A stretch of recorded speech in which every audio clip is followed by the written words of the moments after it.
Hey guys, this is Preheat. So today we have another highlight. It's going to be the second Mage Roundtable we've done talking about Shadowlands. This one has a lot more information since there have been a lot of changes since we last talked. Yeah, basically Shadowlands discussion with all the Mage Theorycrafters that you know from Alter Time in the Mage Discord.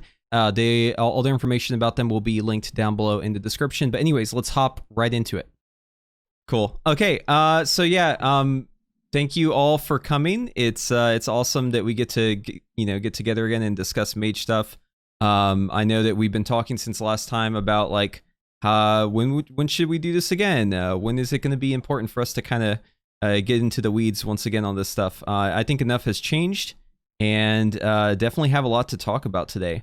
So why don't we go ahead and start introducing ourselves? Up top left, Dikembe, why don't you introduce yourself real quick? Sure. My name is Dikembe. I've most recently raided in Promethean, which has sadly died until next expansion when it gets revived. Hint, hint. Mostly have been doing SimC work, APL kind of research. I'm about to start working on the Arcane APL again, I think, for Shadowlands now that we have a lot of the changes and legendaries and conduits and stuff like that. So I have a more of a background role for mage things nowadays than I do an active gameplay role. But I'm still lurking around. Sweet. And then to his right, we have Malon. Why don't you introduce yourself? Yeah, hey, I'm Malon. I'm the mage guide writer for Frost and Arcane on Wowhead, and I don't do any of the maths related stuff, the SimC, the theory crafting. I just translate it into stuff that normal people can understand. Yeah, which honestly is kind of one of the hardest jobs. Most of us, I think, in here kind of speak a different language. So yeah, that translation can definitely be a little troublesome. And speaking of that, Norrinir. Hello, I'm a mage guy, and I do SimC work. That's it. He is the big brain behind the mage story crafting stuff, like the biggest of the brains. So don't let him underplay that. And then next we have Zulandia. Hey, yeah, so I guess I maintain sort of like the resource document on the Alter Time Discord and do some of our combination scripts and that kind of stuff. Cool. And Toegrinder to his right. Hello, I'm Toegrinder. I raid in Mist on Draenor EU, and you probably know me for writing a thesis on fire mages on Alter Time. Probably not much else, to be honest. But I do. All right, Az? Hey, I do any alliance rating for mythic stuff, and I'm kind of like a triage for SimC and then random APL adjustments on literally whatever I happen to be looking at the moment. Triage typically ends up being races that nobody wants to play, which is why I did all of the Volpera work in the last patch. But yeah, I mean, I'm pretty much doing whatever on a bunch of different things, just looking at random bugs and shit. Sweet. And Dorovon, oh, actually, hold on. I gotta move this just a little bit because I think my camera is hiding you right now. 1 second. Yeah. It's still a little awkward. Okay, hold on. I need to fix this. Okay, anyways, I'll fix it in just a second. Why don't you go ahead and introduce yourself, though? All right. I'm a SimC developer and did most of the Fire APL work for 8.2 and 8.3 for Alter Time and the default Fire APL. And then I also raid in BDGG currently. All right, and Frosted? Oh, they actually fixed it. Yo, we gotta keep it at this exact number. This is perfect. Okay, sorry. Frosted, go ahead. No problem. I'm Frosted. I contribute to all three of the specs in various ways, either just looking into different rotational things, gearing, strategies, testing mechanics out so that they can be implemented into SimC, which is pretty much universally done by Norrinir and Dorovon now, as well as acting as an administrator in the Alter Time chat. Very cool. And Josh just joined us as well to make the framing perfect. I don't know if your mic's on, though. I think he's muted, actually. Well. Okay. He's just chilling. Big vibing. Sweet. And then, yeah, I'm Preheat. I rate in complexity limit. I've recently taken over the fire guide on Wowhead from Malon, who did a fantastic job on that. Yeah, looking forward to having a good chat today and also just Mage in Shadowlands. There are actually some things that might actually be pretty exciting, I think, now that we've gotten a couple changes. But why don't we just go ahead and kick this off talking about some of the newest changes, I guess. Why don't we start talking about Rune of Power? Yeah, that's I guess it was originally a really big change, and now it's still pretty big, but not quite as large. I think it's the best of both worlds now. You know, we get the sort of passive drop when we activate our Mage cooldown, but we also have one rune every 45 seconds for like Orb or Meteor or whatever mini burn touch the Magi now. I think it's great. Yeah, it's overall a good change, and I mean also it's off the GCD now too, right? So classes like or specs like Arcane now have less issues with, you know, I think there was a video going around where they had like 7 to 9 second start time for their like initial opener, which was not really acceptable. So that also helped to deal with that issue. Yeah, I mean, props to Blizzard for listening to all the feedback on the Arcane setup time. They've halved it. Yeah. It's been pretty dramatically reduced. I think there was something, especially when you look at videos that at least go somewhat viral within the WoW community, it's pretty hard to argue that there's not a problem there when you're, 10 plus seconds into the fight and you're just now casting your first damaging spell because there's just so much ramp up time. It feels more like the ramp up time for like a Affliction Warlock or something back in like Legion or something like that, just where you're doing all this setup to actually get your burst going. But yeah, they've reduced it massively. As far as like the Rune of Power thing, I think it's good that they made their latest changes because it feels bad like having no control over that cooldown and having no kind of way to decide when and how you want to use it. I think it's better to give players an opportunity to decide when it's most applicable to use that other charge of Rune of Power. So makes sense for them to have it be an automatic thing because you're pretty much just lining it up with cooldowns all the time anyway, but it also makes sense to have some leeway for some other kind of gameplay considerations for people to take into account. So we do kind of have a best of both worlds thing now. Yeah, absolutely. Go ahead.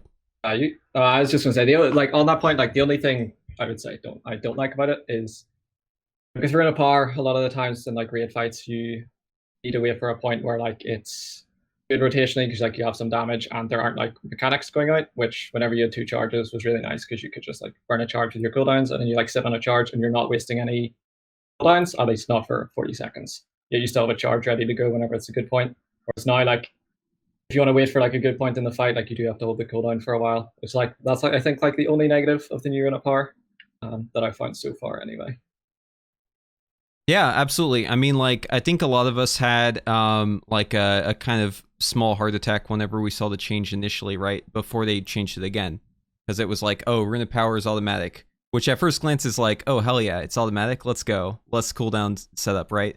And then you think about it for literally 1 more second, and you're like, wait, that means we can't use it ever again outside the cooldowns.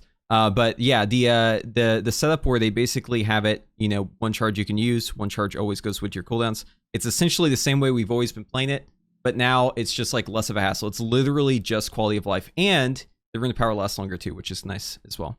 So I think it's a great change and probably one of the smartest changes I think we've seen so far when it comes to just like overall mage, not only balance but also like quality of life stuff in Shadowlands. Yeah, absolutely. And so they have amalgamated Rune into our major cooldown. Touch of the Magi they combined with Charged Up. Mirror Image now does basically no damage. I'm not sure if it still interacts with Touch of the Magi at all with Arcane Echo. It still does. It still is, yeah. So that's it's still kind of a DPS cooldown for Arcane. Still got our Covenant ability, but like going from 6+ spells in setup time to just 3. Hold on, my lamp is going absolutely crazy. Oh, we lost him. Oh, okay. That's actually horrifying. Like, yeah, I think of light and then he disconnected. yeah. I think he was just abducted. You kind of said it pretty quickly. They also increased the duration. The duration increase is actually it's pretty big. For a change that ultimately is like roughly equal to the same number of runes that we had with the last system, give or take some for what Toegrinder was talking about with being able to hold the charge and not lose one. An increase in the duration is a pretty substantial increase in the uptime. Yeah. So that might end up being something that they probably should want to keep an eye on, especially because Rune is already so strong for Arcane and Fire. You don't want it to be in a situation where it's already better than Incanter's Flow, but you don't want the difference to be so massive that you're getting into like double-digit differences between it and Incanter's Flow, which it's not right now. This feels like they forgot to change it to 10 seconds after they increased it to 15 when they did the original change. Yeah, exactly. It really does feel like they changed it to 15 as a accommodation for the fact that we were getting less, and then they added in the functionality, and they were just like, oh, should we change that back? Is that a problem? Fuck it. Let's just leave it. Right. So I guess we'll see, if they want to do that again. If they want to do it, I'll take it. Yeah, the only thing is, like you were mentioning, it is problematic because if we look at the talents on that row, it is just there is now a correct answer and an incorrect answer, right? Like more so than ever before. Like because before you could say, oh well, maybe there's a chance that you might want this. No. This is like you go this talent row now if you're these specs. Like Fire 100%, Arcane 100%. Frost might even be the case too. We'll see, right?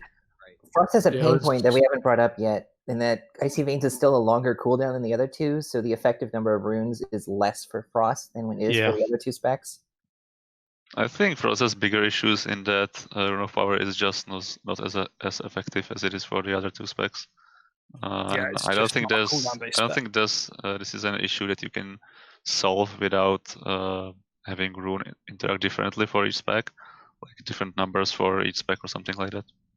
Yeah, and let's just talk about how Focus Magic is also on that row, right? So you have Focus Magic on the same row as the new Rune of Power now. Am I the only one who really hates Focus Magic? No. I don't hate it, and that's only because I don't think it's interesting enough to elicit that kind of an emotion. Yeah, like it's not. It's kind of there to me. It's like in Incanter's Flow. Like you put it on somebody and it's there and it does its thing, and then you play the game and you forget it's there. I can't hate something that I forget about. I don't know. It reminds me of the scene from Mad Men where it's like Don in the elevator with Peter, and he's like he says something to him, and the quip is like, "I don't think of you at all." Like that's what that kind of reminded me of. I'm sure someone out there is getting that. But yeah, it doesn't seem like a real talent. I don't understand what they're going for with that, other than maybe just like nostalgia factor. But aside from that, I can't really like validate or like even understand why it would be on that row. Honestly, until you guys mentioned the actual name of the talent, I forgot it was a talent. Yeah. Yeah, I think if it wasn't a talent, if it was just like a baseline thing, then that would be just like an interesting tidbit about a mage in the raid. Like, oh, we get this little extra bonus, right? Kind of like how other classes get to simp a little for everyone else in the raid.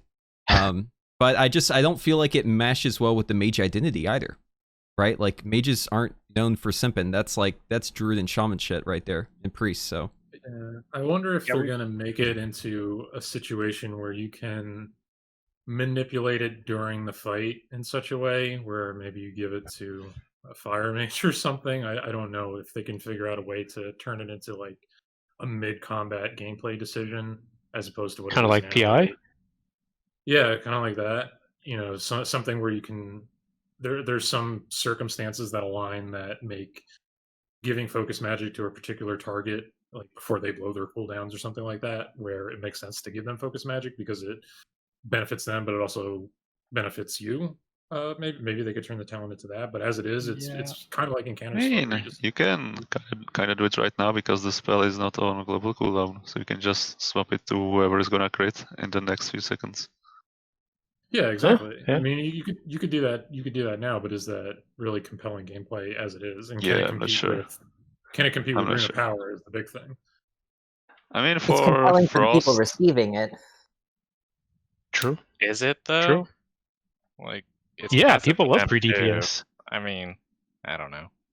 I mean, if you ever get into a situation where Frost is the best spec for raiding, I think you will just be using Focus Magic because it's almost equal to Incanter's Flow and also gives 5% damage to someone else for free.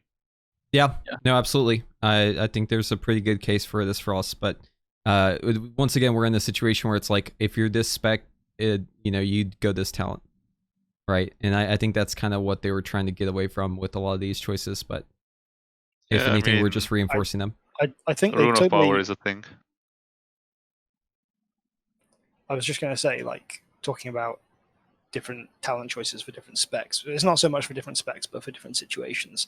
I think they've totally achieved that with the new Arcane, what is it, like the 30 row, the mobility row? I think all of those choices now are totally viable. I think that's a really good example of spec talent design. Yeah, I'd agree. You're talking about with Master of Time, right? Like Master of Time, Shimmer, and Slipstream? Exactly. I think the Rune of Power row is like super weird. Like, I get what they were going for before, even though they balanced it really horribly. So like, you have Encounter Slow, and this is like flat damage over time. You have Rune of Power, which is like kind of smaller bursts, and then you have Mirror Image, which is like your big burst. Like, the problem is obviously that Rune of Power synergized so well with like Arcane Power and Combustion that it was like the big burst. But like, if they could do something similar where there's like a big talent on that row that like synergizes with your cooldown, and then you have like the decision of like flat damage, smaller bursts, or like big burst. Like, there are raid encounters where you could take like any of those, right? But like, the problem is because of how Rune of Power synergizes with your cooldowns, like, it's just the best at all of those. So like, I see what they were going for with the old talents. They just like balanced it really terribly because Mirror Image did no damage. Yeah. What I'm hearing is you want like an overpowered to replace focus magic and just get that off of the later row in Arcane. Huh? Maybe.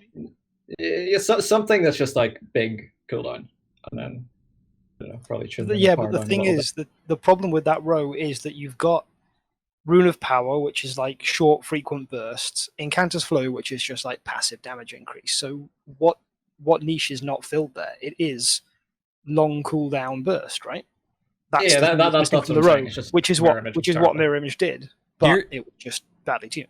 All right, hear me out. Add Prismatic Crystal back to that row. Replace Focus Magic. Make Focus Magic baseline. Yeah. Yes, now you've got a niche because you're adding 2 target cleave. Although now that we've got Touch the Magi and Arcane Echo, they hate that. That can be targeted. Yeah, what do you do? Preheat. I see what you're doing. They hate that. I know. I'm sorry. Yeah, it's really. I would love to see it though, man. I love Prismatic Crystal. The only time I liked it was when Prophecy of Fear procced on it, and you had loads of ads around it. Hey, the only time I enjoyed it. We have a poor man's Prophecy of Fear back, baby. We got it back. I think we could talk about just Rune of Power probably for a couple hours, but I want to get moving on here. So, loss of power in BFA. Let's talk about the mage issue, right? So mages like to borrow power, it seems. A lot of people misattribute mage power late into an expansion to gear scaling, right? That's not really the truth. It's not that mages scale better. It's just that we get toys. Over in expansion, mages get all these new toys, and for some reason, where other classes get toys, we get like the Infinity Stones. And once we get the entire gauntlet, we just snap our fingers and we're just the most insanely overpowered class ever. This happens basically every expansion,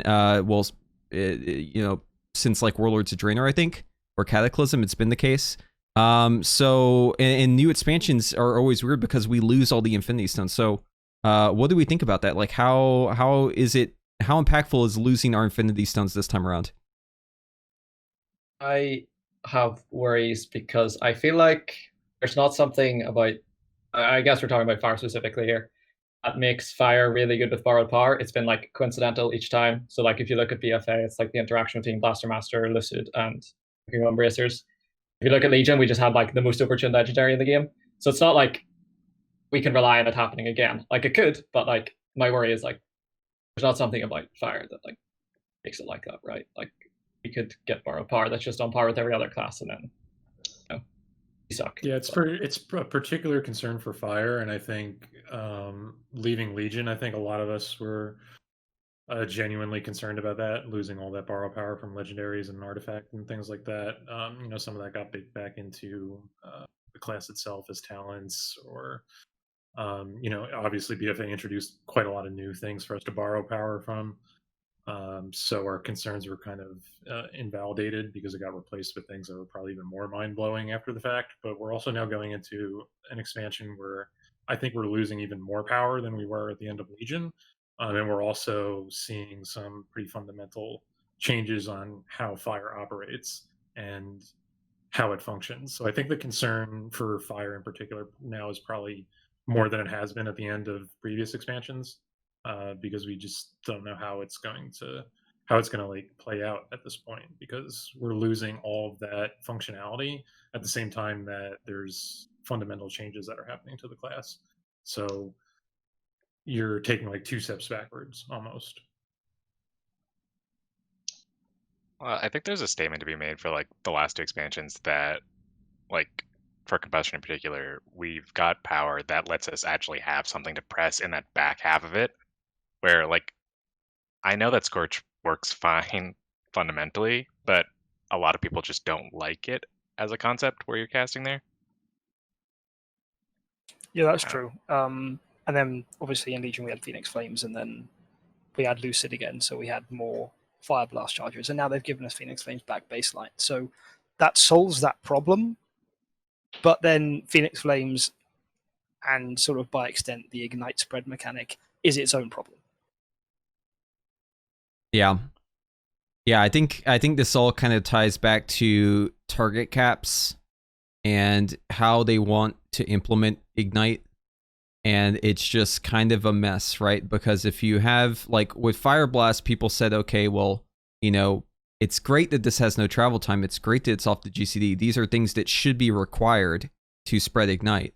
The only issue here is that it does too many other things. And then Blizzard says, okay, that's cool. We'll give you another thing that also does a whole bunch of other things. And it's got a travel time. And it's not, you know, and it's on the GCD. So, but, you know, I think in them throwing us that bone, we're probably stuck with that bone, right? Like, we probably won't get thrown another bone to fix that problem. But I just think that that's probably going to be a huge problem, right? Like,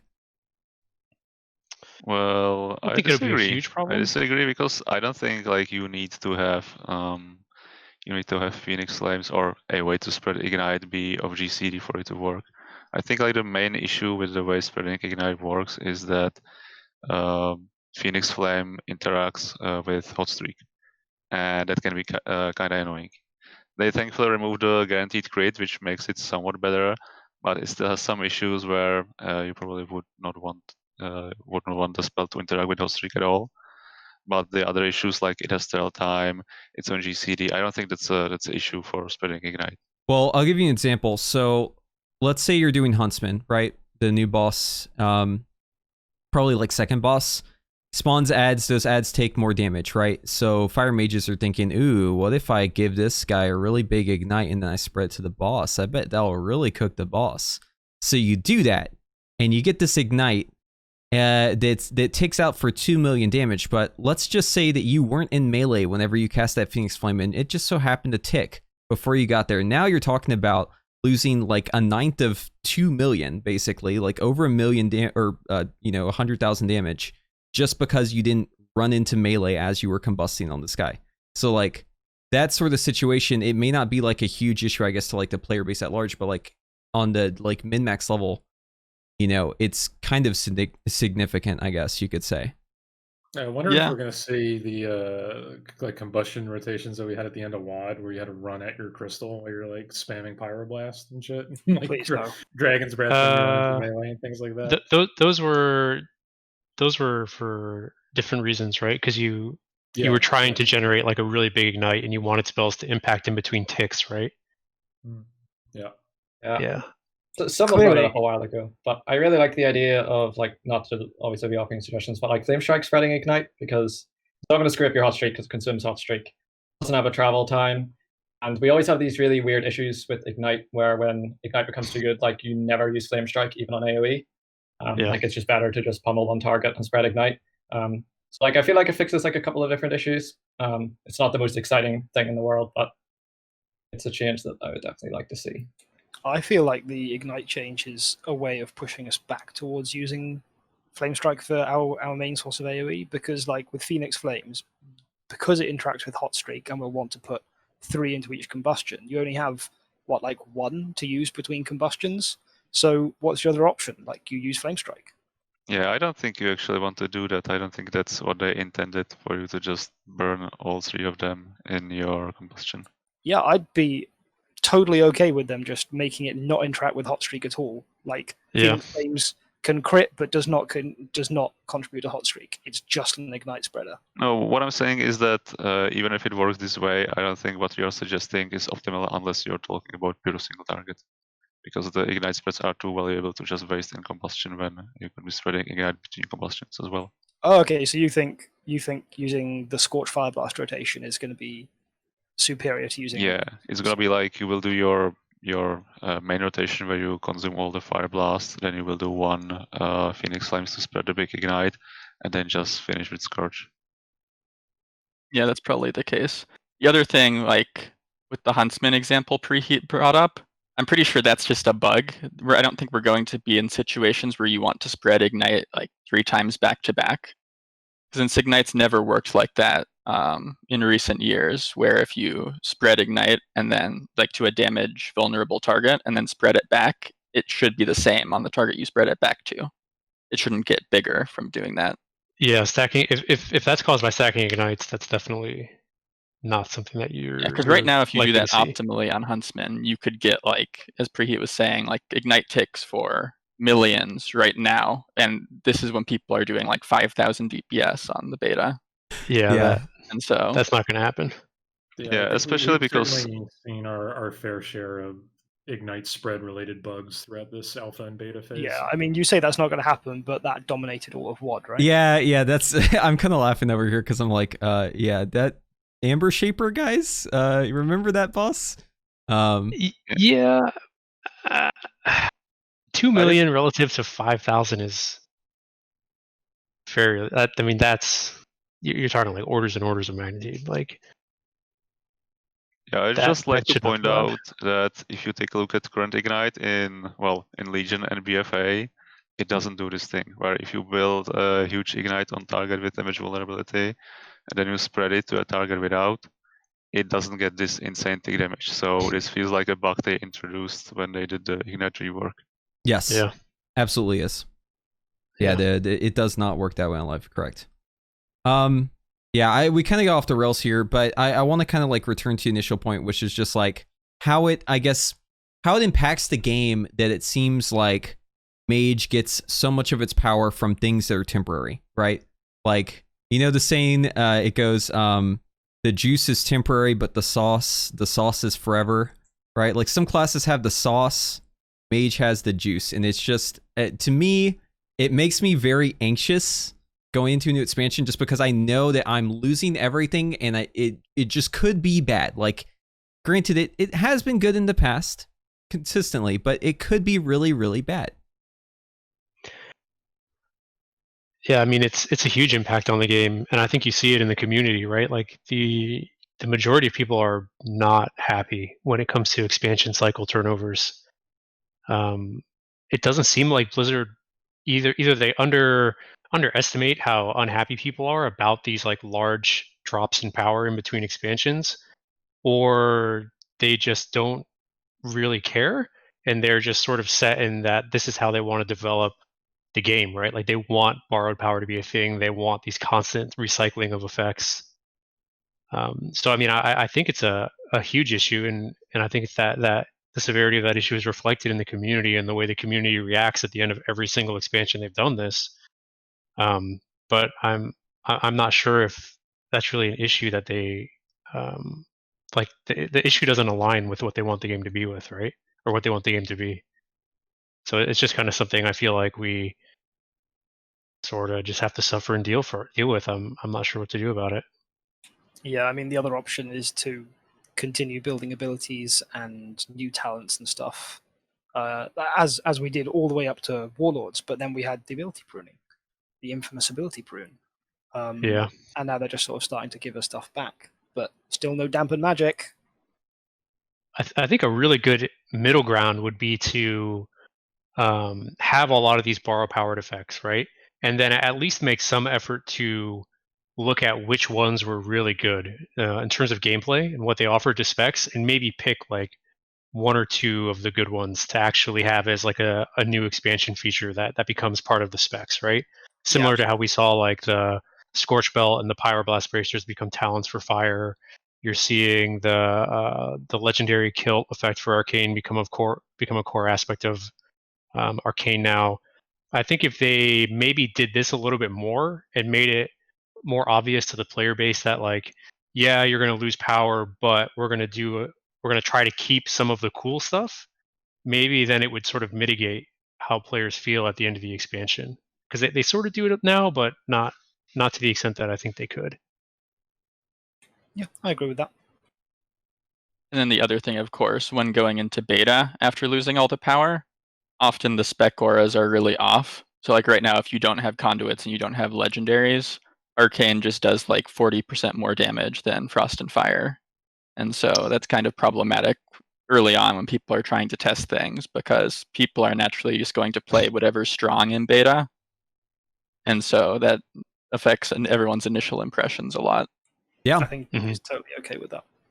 Yeah, as much as it doesn't matter like how much damage you're doing on beta, people care about their damage. So I think they could really just do a better job of trying to keep some semblance. Yeah, I mean, like, people say it's stuff like when Alpha came out with them just taking the spec aura out completely, so they got like a 30% quote buff there, and it's just completely egregious. That kind of stuff I think they could work on toning down. Yeah. Yeah, exactly. Like, I know the tuning doesn't matter, and, you know, you can ask people and they say, oh, well, you know, they haven't tuned yet, so who knows, right, what will be best, but people are still forming their opinions now. Like, yeah, regardless. It doesn't have to be perfect. Like, I'm not going to be judging like, oh, this guy's 5% ahead on beta, but, you know, they could try not to have a 50% discrepancy. And there are a lot of cases where, you know, in the pre-patch even, one spec will be buffed or nerfed, and because of the pre-patch, and then they just won't change it whenever it goes live, right? And then it ends up being really busted or really bad for like the whole first tier of the new expansion because of that. Happens all the time to Warlocks especially. Does anyone think that, and like this is tinfoil hat theory right here, but it is something I've seen thrown around a few times, that fire has been rebalanced with its power at the end of this expansion in mind? With like kind of they're forgetting that we're losing all this borrowed power. I don't really think they've done much tuning at all to fire. I think for mages it's pretty much zero tuning. Yeah, I think what's happening is, so like as the expansion goes on and you see fire with these really strong like Battle for Azeroth effects, item effects coming over and over and over, you don't, the natural thing is to either nerf all those items and then people get really upset, right? Or just kind of let those items fly and don't touch the base spec. And I think what we've had happen is they've sort of not touched the base spec at all for such a long period of time that we're seeing sort of what the end effect of that is when you take away everything that's built up on top of it, right? Which is the underlying spec for fire is extremely weak right now without all of these things added on top of it. So I don't think it's an on purpose thing that they're doing. I think it's just like the natural consequence of your propped up, fire's damage is propped up ridiculously by all of the things that Battle for Azeroth brought to the table. And it doesn't really give me much confidence that we were in basically the same spec or the same position for like the first half of BFA, and there was like no attempt at making fire good until it became accidentally good at the 8.2. If you look at the first, like Uldir, OD, and Crucible, like you brought it one mage for Arcane Intellect, and they played the least deadweight spec, which was fire, because all 3 of those bosses had like crazy hard execute phases. So it's like, you know, like fire wasn't good there, right? It was just like the least bad out of the 3, and like there was like no attempt at making it like better until like accidentally became good. So like that doesn't really give me much confidence as well for like going into Shadowlands. Yeah, definitely. That's fair. Definitely. Yeah. I think in general their like cadence of wanting to change classes only with expansions kind of shoots themselves in the foot a bit, but that's sort of another issue altogether. Yeah. Yeah. like also we're not seeing the massive spec reworks we used to see in expansions. Like, okay, Shadow has been massively rebalanced. Arcane's had some tweaks, but then you still have the sort of forgotten specs like Feral, Survival, things like that, and like they're not getting the massive changes that they need that we used to get in every expansion. Every expansion, it used to be, okay, here's all the changes for spec X and Y and Z. Sorry, Z. Colonials. Yeah, and a lot of that I think is just with their whole philosophy change of like having that spec power we talked about, or that expansion power. Like they can, cover those gaps for one expansion, but that's really just pushing the issue forward.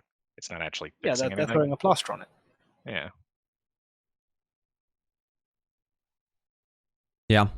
Yeah, definitely lots of that going around. And I mean, it's like you said, it's kind of like the end result of, the fact that Mage hasn't been touched. Generally speaking, for a very long time, there hasn't been like a huge amount of tuning. It sometimes accidentally gets good, and whenever it gets accidentally too good, they might bump it down just a little bit. But then they strip away that veneer, and the nerfs are still in. We still have 50% conversion of crit to mastery. And that was literally Emerald Nightmare that they got rid of that because it was too strong. That's still in the game. So I mean, you can like go years back and see examples of things that have been changed, and because of something at the time, and now it's just part of how the class works. So yeah. Anywho. So yeah. Any final thoughts on this before we move on? I think we covered it pretty well. Are there any I like, borrowed powers for Frost and Arcane that anyone actually misses from BFA, or are we just kind of coasting into the next expansion without anything? Arcane not Shoulders. really. Yeah, I miss Arcane Shoulders from Legion, but that's a long time ago. Yeah. Yeah, I can't think of anything from BFA that those two specs are really lacking. I think some people liked Packed Ice a lot, but yeah, it's like a mixed bag, I think, where it's good and bad for the spec to have something like that. I mean, That was a strong point. Sorry, Nori. If you count Glacial Spike basically being dead in Shadowlands, that's one thing, maybe. Right, because Flash Freeze is sort of propping it up right now. Yeah. Yeah. Masterful and Flash Freeze is the reason why Glacial Spike is where it is. Yeah, absolutely. I think Frost did do well in this expansion in that it had three. At one point, it had 3 viable builds, which were standard, Glacial Spike, no Ice Lance, and Orb build. So, like in that sort of way, Azerite worked really well for Frost. It was just that the numbers were too low, and like it's obviously Azerite's not going to continue into the next expansion. And no Ice Lance is completely degenerate gameplay anyway. Yeah, so I guess Frost would miss that. Maybe sometimes I see people talk about the old Brainstorm for Arcane. For some reason, people liked that quite a bit. They like the numbers. I don't like. It was sick in the arena. Yeah, I know, but they to say that, but I can't say that I missed the gameplay. Like they kind of have it now with hey man, the Brainstorm like thing, but people say they liked Quickening. All right. Maybe dude. Arcane All I'm gonna say is Arcane Mages. They liked it for the damage. It was degen as hell. Like, yeah, super degen, bro. You could go into an arena. You're like sitting back in the room, right? As everyone else goes in, you start evocating. You invis. You just come out and just pop POM. Literally 2-shot someone with instant cast spells. Unless they can dispel you or pop an immunity, they're dead. It was so great. Compelling gameplay, I'm sure. Yes, the biggest brain gameplay you've ever seen. It's clearly an intentional thing. Blizzard was just making an homage to the old Palm Pyro with 2 unused trinkets from vanilla. Yep. Yep. All right, well let's right. Let's shift gears a little bit here. AoE cap stuff. So I mean, like, mages are kind of one of those classes that hasn't really been affected all that much by the AoE cap. I think a lot of classes are being affected more. Obviously, there are big repercussions, though, especially for fire when it comes to ignite spreading. But 8 targets is a pretty high amount, so at least we have that going for us. But yeah, it's I think these two are kind of together here. Arcane Explosion and AoE caps for Mage. What do we think of that stuff? Well, as far as the target cap go, I think Ignite is probably fine, in the sense that you really couldn't get much more than full damage on, let's say, 10 targets on life right now, because of the way it's spread, so I don't think this change really represents anything impactful. I think it's more the change to Frozen or being kept at 8 targets is a bit more impactful, because you actually tend to get a lot more damage, or you actually tend to hit a lot more targets with Frozen Orb, especially in Mythic Plus. So I think this is something that we might notice. Arcane Explosion,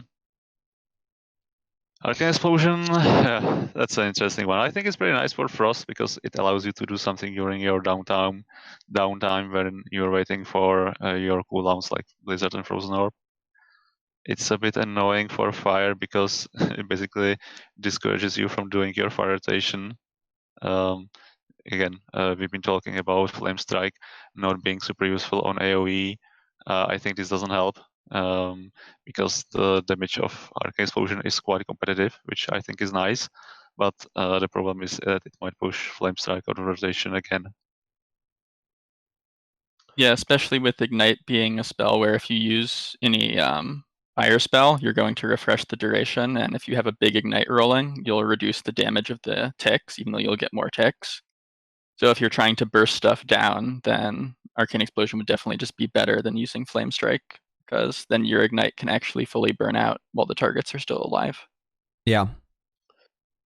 So I'm gonna just come out and say I was the one who added the Arcane Explosion thing in here. I'm like a huge fan of Arcane Explosion, because it feels like Forever Mana hasn't really been relevant to Mage unless you're PvPing and you're dispelling, or spell stealing.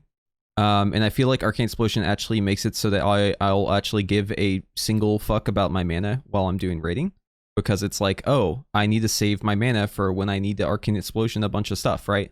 Like having the burst AoE, spending a resource to get it done, especially with the Rune of Power being 1 charge again, so I can use the Rune of Power for my Arcane Explosions. I feel like that's very much like in the vein of Mage, and it feels really good to me. Yeah, I agree. It's interesting that mana hasn't really been too much of a consideration for any of the specs, really. I mean, you were kind of concerned about it in Legion, especially with just like passively losing mana over time as Fire. Like if you had too much haste, you would just run out of mana. That wasn't really like a gameplay decision that you were considering. It was just the game couldn't support the way it was telling you to play it. And Arcane, of course, trying to be the so-called mana spec, but overpowered, making it so you didn't care about mana for the longest possible time. And we're in a state where we actually do have a spec that has to care about its mana consumption and has to consider DPS output and mana consumption as kind of two sides of the same coin. And it's Fire and not Arcane. Yeah. Yeah, I'm not sure how I feel about the caps. I think that the change to Ignite was in part motivated by the desire to have caps on more things instead of just letting kind of Fire just go wild. But I'm not sure what the overall effect is going to be on like Arcane for the caps, Fire. If we were talking earlier about how you might want Flame Strike in the rotation outside of big ignites, it doesn't really affect it there. So maybe other classes are more heavily impacted by the target caps than we are. I'm not sure what your experience has been. Yeah, I think so. Well, I don't know about Preheat's actual experience on the beta, but like to me, I think all the caps are mostly fine. Arcane Explosion, yeah, absolutely fine. It's uncapped. The only two that really bother me are Ignite, because of the change to the spread mechanic. I think the spread mechanic changes enough to keep Ignite's damage in check, and Frost Nova, just because you use it more as a utility spell rather than damage. Mm-hmm.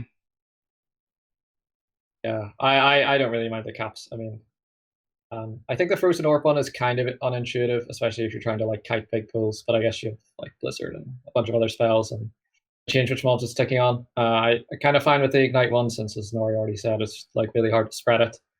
I think Arcane Explosion works really well for Frost now actually because Mythic Plus you spend all your procs, you maximize like Blizzard and Frozen Orbs, and then like you have these weird spots where you kind of like sneak a Frostbolt in here and there, and that just felt really bad. Like being able to press Arcane Explosion there is like really good. Yeah, the target cap doesn't really bother me as much. I think some people should be complaining about it a lot more than us. Just replying to Malon, if you remove the target cap from the Ignite spread, it will actually be far more powerful than it is on live, because you just cannot get a full Ignite. Well, you cannot get Ignite ticking on like 20 targets right now. So yeah, control burst Ignite cleave onto everything around a primary target would be pretty insane, actually. I'd also say definitely I think the reason why they made Ignite actively spread is because it's the easiest way to target cap it. And so I think if they didn't target cap it, it would still just be passive. Right, yeah. Yeah. What's your Sorry for the weird sounds there, guys. In raids? I was turning off notifications. Sorry, can you repeat that? I said, what's your experience with the target caps, how they perform in raids on the beta? So I mean, like for target caps, it really isn't impactful at all, it seems, except for on one fight. I believe that the developer for the Sun King fight was not made aware that target caps were being added to the game, as that fight has waves of like 10 to 25 ads that just randomly spawn in the room at a time. So basically what it means is that the classes that excel in that fight are classes with large AoE radius and 0 target caps. Basically Boomkin are king in that encounter. Also DKs are really, really good. But yeah, basically like for Mage though, the damage on beta it's really hard to give an impression of like how Mage is in raid testing, simply because it has been so poorly tuned that it literally feels like a burden. Like, you know, you bring one and it's one of those situations where it's like, do you bring one? I'm not sure if you bring one. Maybe you bring a scroll, right?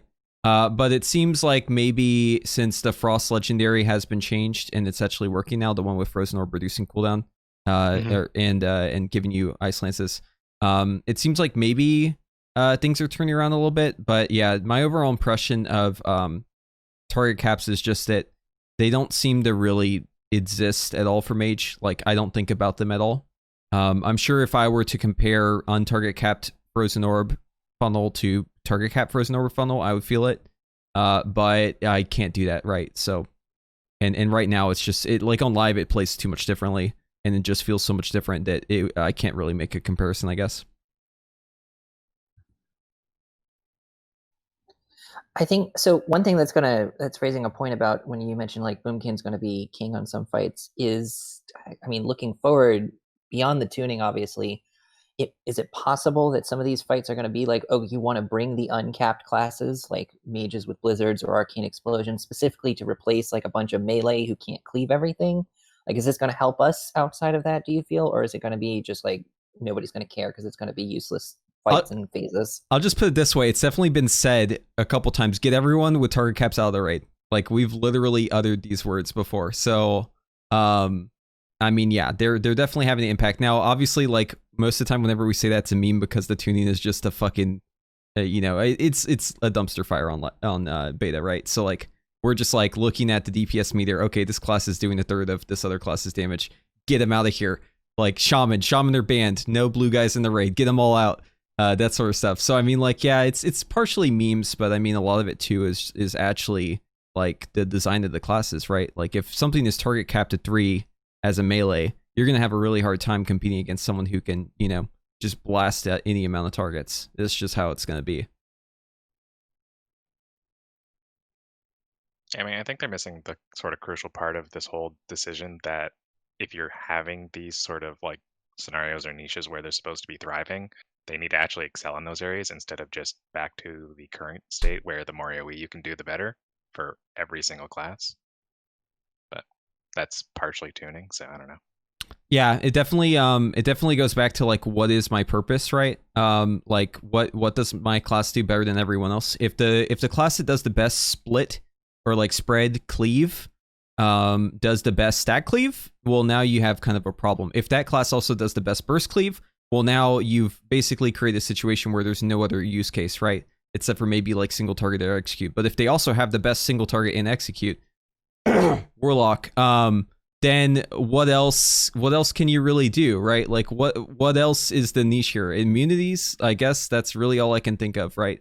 It's really a weird situation when everything that is like stat sheet out as the best is all on one class, right? It just really seems strange. So if a class is going to have really sick cleave, they need to be, you know, better than people with spread cleave, right? Or else it doesn't work, or else it doesn't make any sense for this to be like a niche. Yeah, and also those situations actually have to be in the game. So if there's, well, like Sun King's fight, where you really want people with uncapped large range AoE, cool, that's great for Boomkins. But if that's only one fight in the entire game in current content, Boomkins are going to be a little bit sad.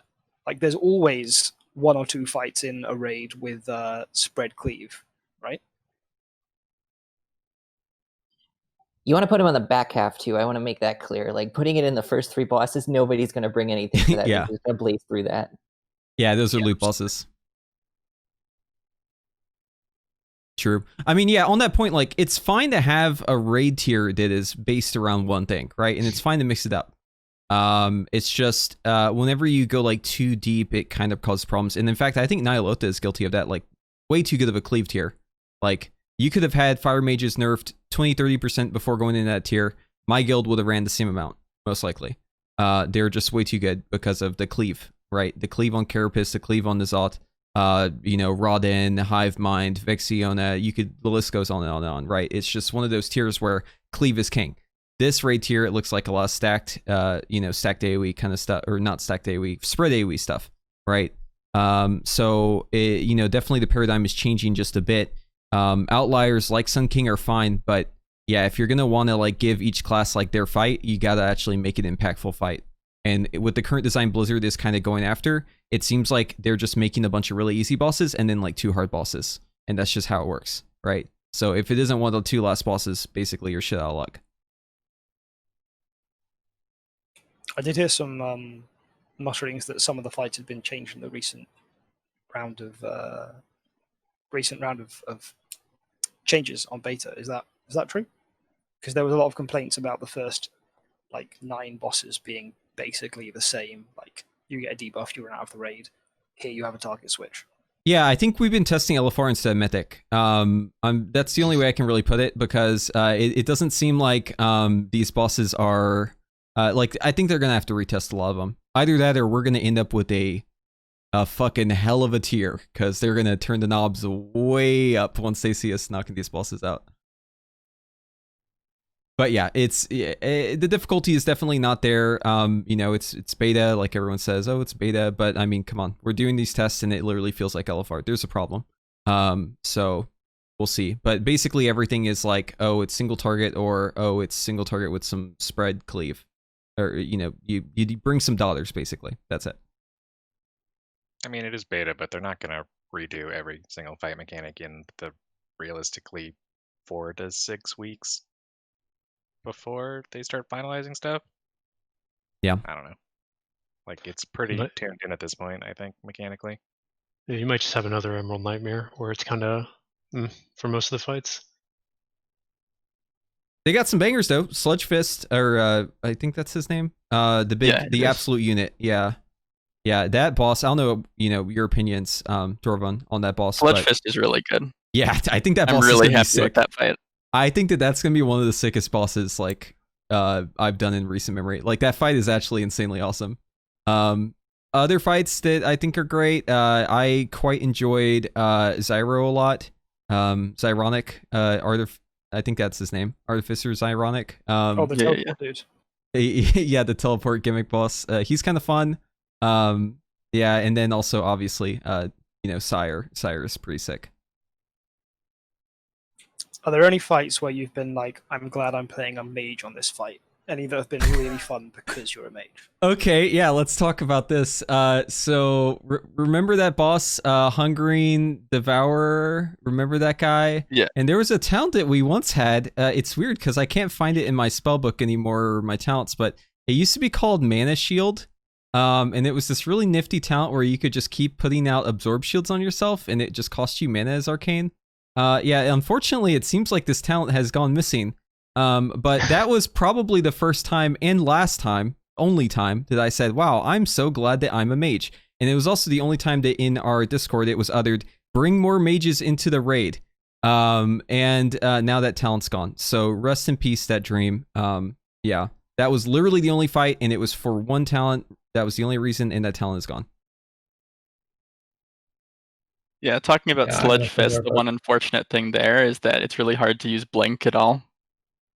Just because it's so easy to kill your partner you're linked with if you blink ever, even if it's another mage. Not to mention that room is terrible for Blink. Blinks just don't work in that that as room. well. They keep designing rooms that Blink just doesn't work in. You would think that after 15, 16 years of Blink being bugged that they would finally realize that maybe there's an issue here. But yeah, that room is not flat, and Blink does not work in it. I've complained about this to my guild so many times that they're sick of me talking about Blink now. And I've said the exact same thing as you, Preheat. Like, they know that this bug is in the game, and yet they continue to design rooms in the same way. Yeah, it's like we need some accessibility in World of Warcraft for blinks, you know? Fun fact, if you don't care about your partner on Sludgefish, you can use the Gul'dan macro. So that's the Blink Ice Block, yep. Yeah. Yeah, see you, kid. Nothing personal. Yeah, bye.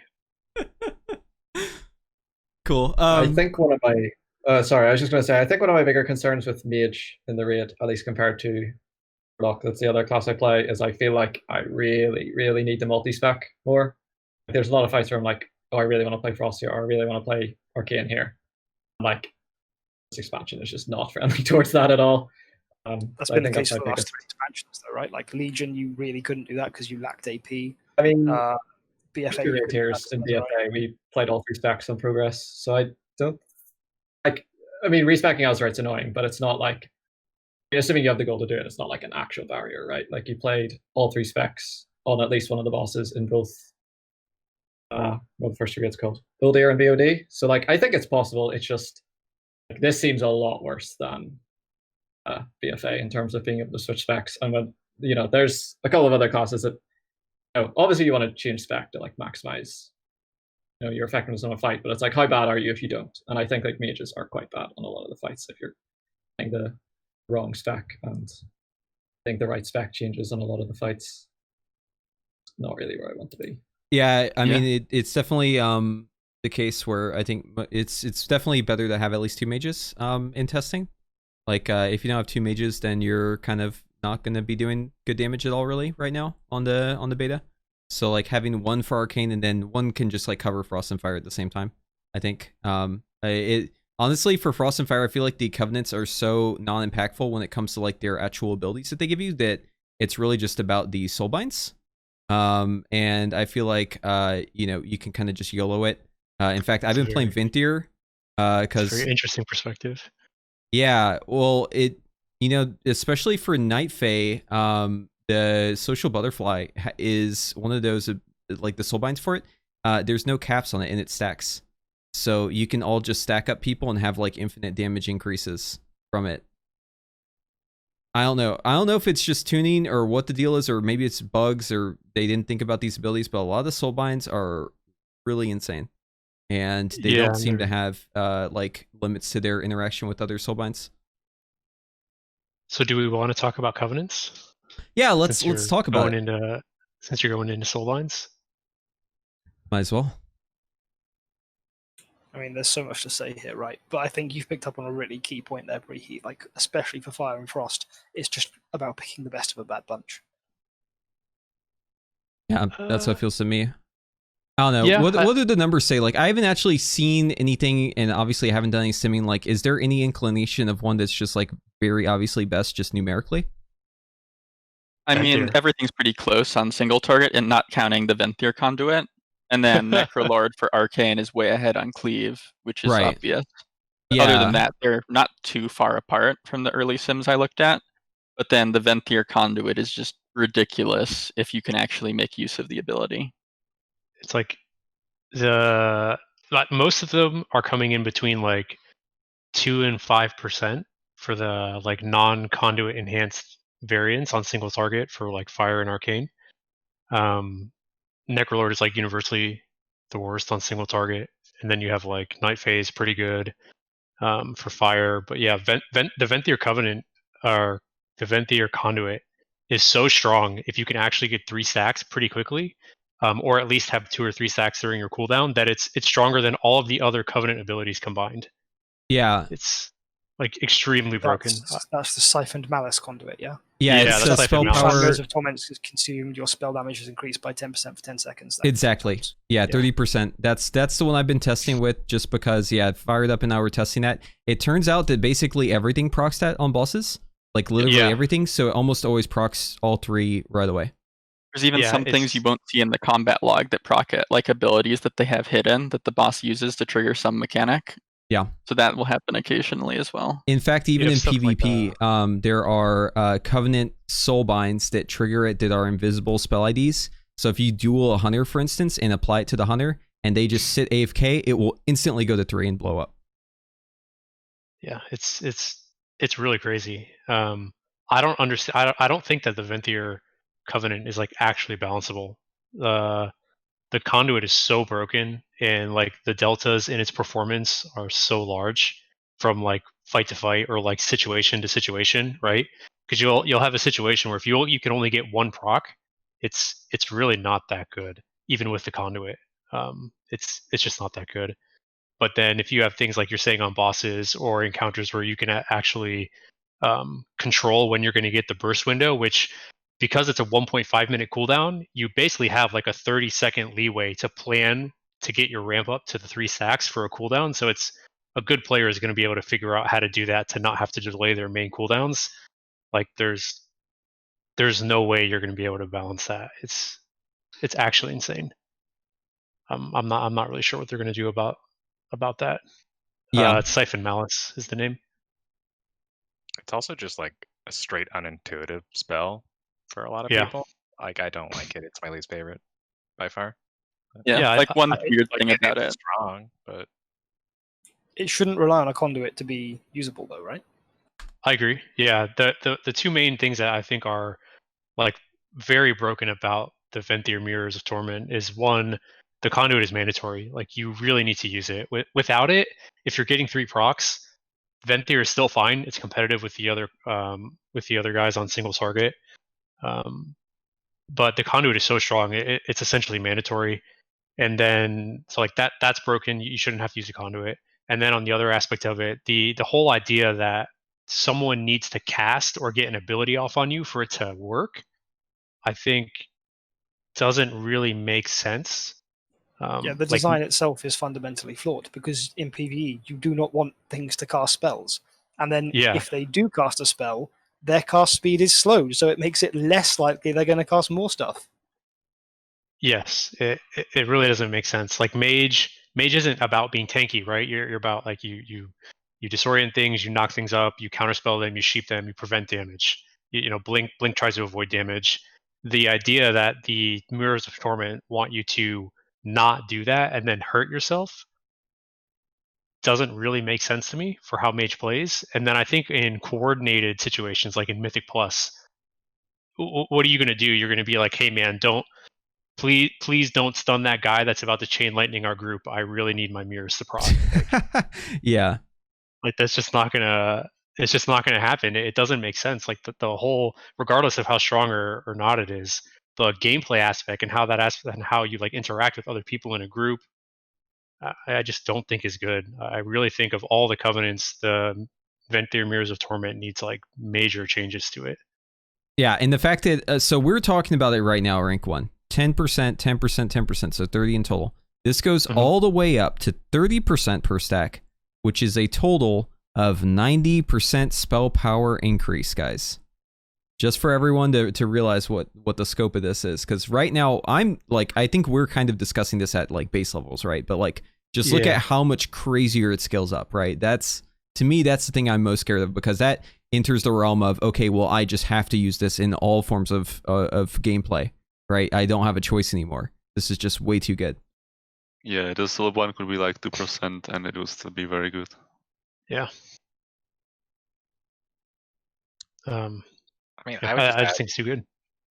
Ignoring the fact that like it's completely imbalanced currently, I don't entirely agree with like you said it shouldn't be mandatory to use that conduit, but I feel like a lot of the way that they're gonna, you know, at some point hypothetically balance these different covenants and soulbinds is by using those covenant-based conduits. So that opens up a whole new can of worms. You should not use system X to balance system Y.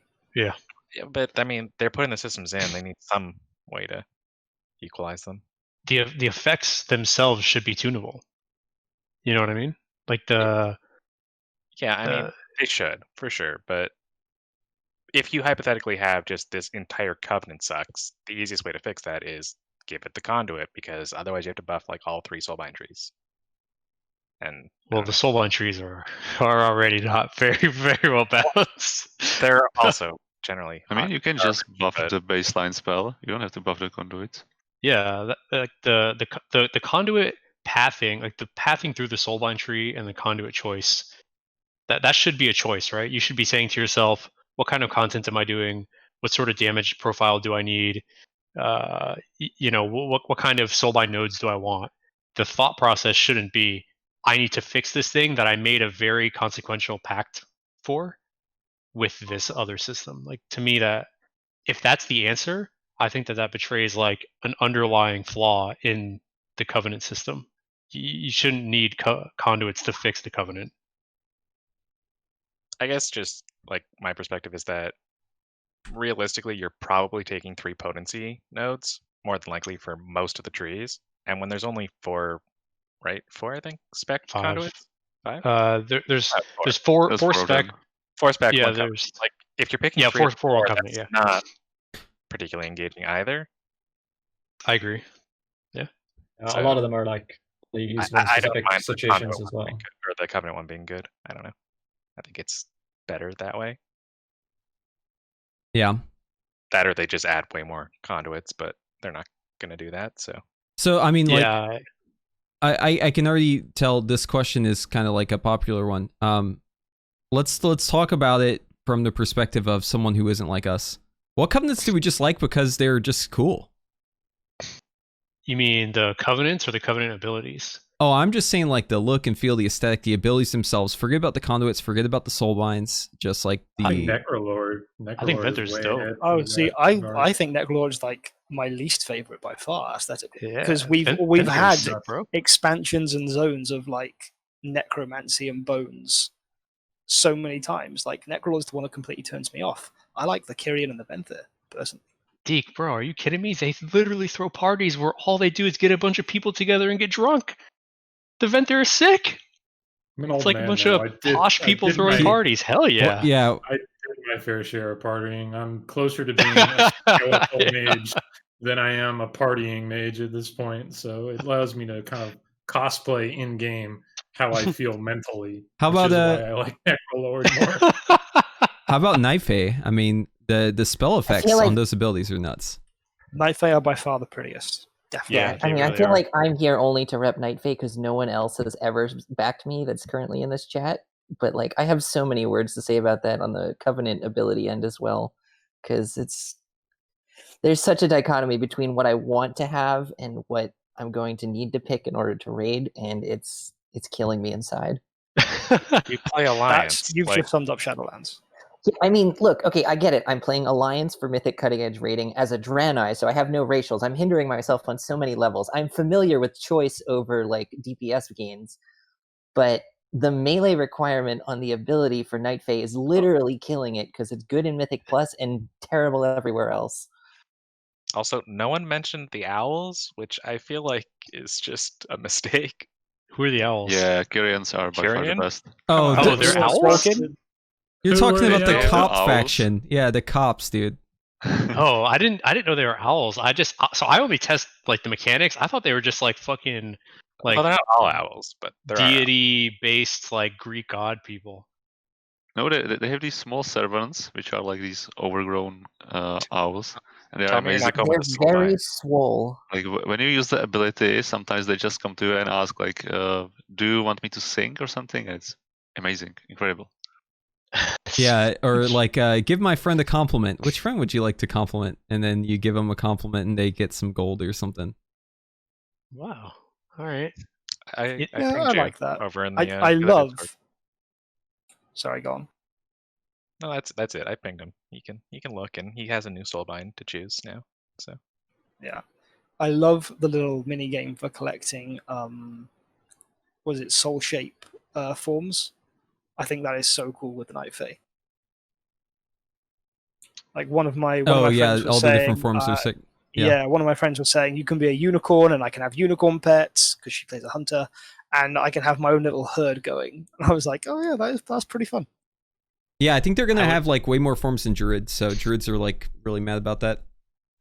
I would like Night Fae more if their Covenant quest was not that terrible play. Shut up, What it's do the you best. mean? Just shut up. That's the best quest. That play killed me inside. When I was doing it, I was like, man, I did all this content. Now I gotta do a play about it. Please, just give me the spell, man. Yeah. Yeah, I was Just like, give me the spell. I was like, yeah, I'll just get every covenant leveled up, like, or get the abilities on 4 mages, and then it's like 5 minutes for the first 3, and then like 3 hours later, I'm like still doing the Night Fae quest.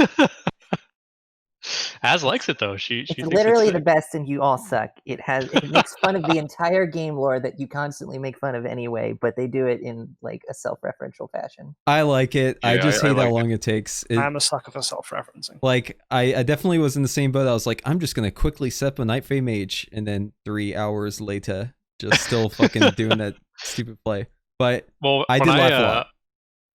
When I was first unlocking the Covenants, I did Night Fae first, and so I was like, "Oh my god, is every fucking Covenant questline this?" I was just, oof, man, that was.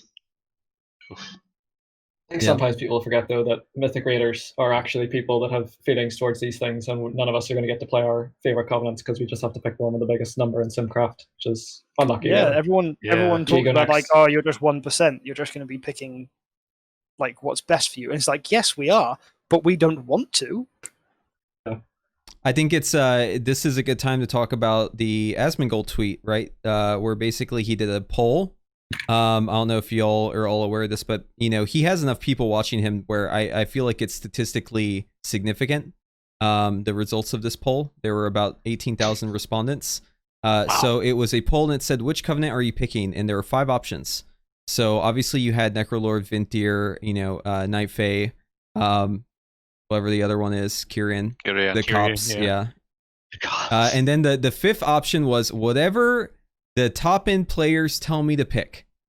And the most picked response at 51%, and granted, Asmongold's audience is not all high end raiders, right? This is, you know, he's got a very, very wide audience. Wait, was let me guess. It was Kyrian. Was Kyrian? No, I'm just kidding. No, it was whatever people tell me to play, and it wasn't even close. Like the next one was literally like 30% lower, and I think it was like Necrolord. Okay, what was the next one? Necrolord was the next one. Yeah. Man, Edgelord's Royal shaking my head. Yeah. I've kind of brought this up before, in that I think people overrate like how small the amount of people that care about performances. It's like, okay, you have this 1% where like they have to pick the best. It's like there are a lot more people who like enjoy min-maxing and like want to pick the best covenant or the best, I don't know, whatever system it is at the time, because like they enjoy min-maxing their character, even if they're doing content at like a level where it technically doesn't matter. Like people still enjoy doing that, and like I think whenever you say, oh, it's just the 1%, like you completely neglect that like portion of like the community, which I think is probably quite large. Like people like knowing that they're doing the best thing they can, even if it doesn't really matter. Yeah. I mean, like World of Warcraft is a weird game because everyone strives to be, you know, min-max. It's like the culture of MMOs is that everyone wants to min-max their character. You know, there are tons of people who I coach or who I even just talk to from the stream who are like, yeah, man, the island grind, I've been doing that. And I'm like, wait, hold on. You don't have to do that. Like, please. like spare yourself. Like your guild is like some top 2,000 guild. Like you don't have to grind islands, I'm telling you. And then it's like, well, everyone in the guild is doing it. Well, why are you guys putting yourselves through this? Like this is something that only, the guilds that are like trying to get that extreme competitive advantage should be required to do. But people want to do it because that's just how MMOs are. And, it's fine. Like I'm fine with people doing what they want to do in the MMO. It's just, it's interesting to me that MMOs are like so hyper focused on that aspect, on like the competitive aspect. Even if you aren't even remotely competitive in an MMO, if you play, you're going to try and strive to be competitive. Well, I think even if it's not competitive, like if you're in a group with your friends, you want to do good. Like you're with your friends. You don't want to like go to a group. You're with all your people you hang out with. You like them all. You want to succeed. Maybe it's not even about being competitive. It's just about trying to do your best when you and your buddies get together. You know what I mean? It doesn't have to be competitive. It's a fundamentally different kind of game design for MMORPGs as opposed to regular RPGs. So I don't think, for a lot of people, I don't think MMORPGs are an outlet for their own personal expression. It is to a certain extent. Like you see that with like non-impactful systems like transmog and things like that. Things that are going to affect your bottom line and deep overall throughput. People will leave that up to, okay, just tell me what's best and I'll do that, because doing bigger numbers is more important to me in this game genre than looking a certain way or expressing myself within the game. We all know that your transmog definitely affects your DPS. Well, that is true. Damn, Deke, you just got shot down, bro. Yeah, I want to point out that nobody wanted to turn their cams on because everybody said they're in pajamas today. Wait. Dressed. I don't have my webcam. I told you this. I'm just saying, I'm defending my honor now. Damn. I mean, look at this face and this hairline and wonder why I don't want to turn the camera on. Oh, come on, man. Oh boy. So I linked the twitter.com Asmongold thing in that little in the document, so you guys can all click that and laugh. It was actually a bigger difference that I thought maybe more respondents have tuned in and done that poll. But yeah. Just goes to show, right? Like the argument that people love to make, which is it only affects the 1%, this isn't an issue for most players. I believe that this is not a good argument to make when it comes to balancing. Yeah, it's definitely not true. And the people who are making that argument, I feel like, are maybe a vocal minority because it's just not what I see, right? And I don't just interact with people in my guild. Like I obviously interact with a lot of folks. So wow, the delta between those is amazing. Yeah. It's pretty remarkable. It's not like, this isn't like, Dark Souls, or like you're firing up a new playthrough of New Vegas or something and you're coming up with parameters for how you want to RP as in your, like, within the game systems that are there, because they don't affect anybody else and you just want to try something different. So it can be kind of an outlet for creative expression. It's like, I'm going to be doing all this group content with other people and potentially getting yelled at because I picked the wrong covenant or I picked the wrong racial or something like that.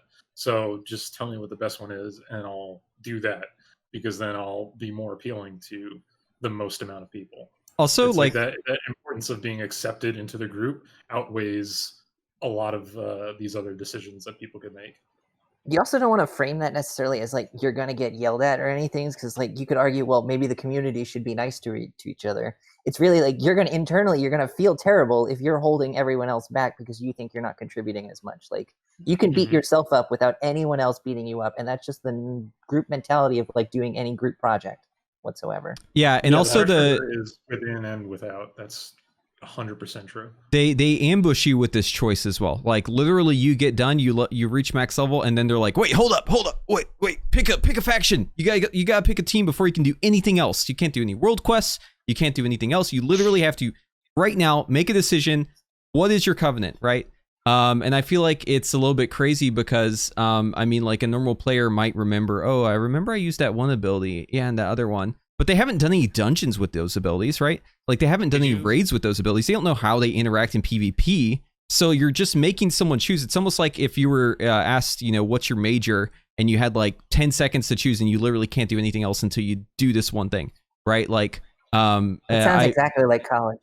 It actually does, yeah. If like you just went through leveling, and then someone is like, "Hey, do you want to have this Mirrors of Torment ability?" And they're like, "No, that never worked. Almost nothing cast spells during my leveling process. This thing sucks." So you pick like fucking Necrolord because you think it's a big cooldown. You go to your class Discord and they're like, "Actually, you fucked up and just lost 10% DPS." Like, bro, what? I don't understand this. Yeah. This whole, like, what I really the timing on the want decision making makes no sense.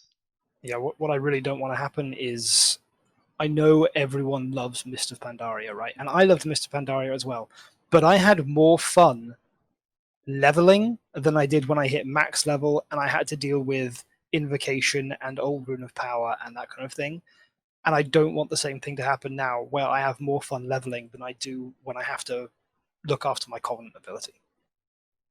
Yeah, so basically what's going to happen realistically is there's just going to be a post that's pinned on the Alter Time Discord that's going to say X is the best Covenant, and everyone's going to go, okay, yep, that's the one, and I'll pick that, right? And there'll be some outliers, right? Like a very, very small minority of people will choose other things, but basically everyone is just going to Google what's the best Covenant for X, right? And then whatever pops up first, probably a Wowhead article or something, they're just going to click that, and they're going to go that, right? This is just how it's going to be with the Covenant system. So the whole... We know that. We know that, yeah, we know that. So we've been telling Blizzard that for months. Yeah. Yep. This is the reality of the situation. And, obviously Blizzard likes to go on interviews and say like, oh, well, we want this to be a meaningful choice. I'm telling you, there is nothing meaningful about this choice. Like, everyone is just going to bandwagon on whatever is posted, like, in the most public way. Should we just... This tweet from Asmongold. So it's whichever one top end radius tell me to go for the most DPS, 58%. 11,627 people said that. Then Maldraxxus 14%, Venthyr 13%, Night Fae 9%, and poor little Kyrian 6%. Yeah, I don't... Yep. Yeah.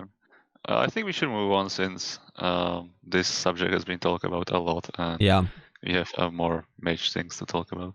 Yeah, we should get going. But man, I really like to beat the dead horse on that one because it's my number one enemy right now is Covenants. Anyways, cool. Well, let's we've kind of already touched on the different specs at large, but let's kind of do a little bit of a deep delve into just like talking about Arcane, the playstyle, what we currently think of the talents, the legendaries, what's wrong with it, what could be better, what we like, so on, etc. So, who's our big brain Arcane guy to maybe start us off? Dick.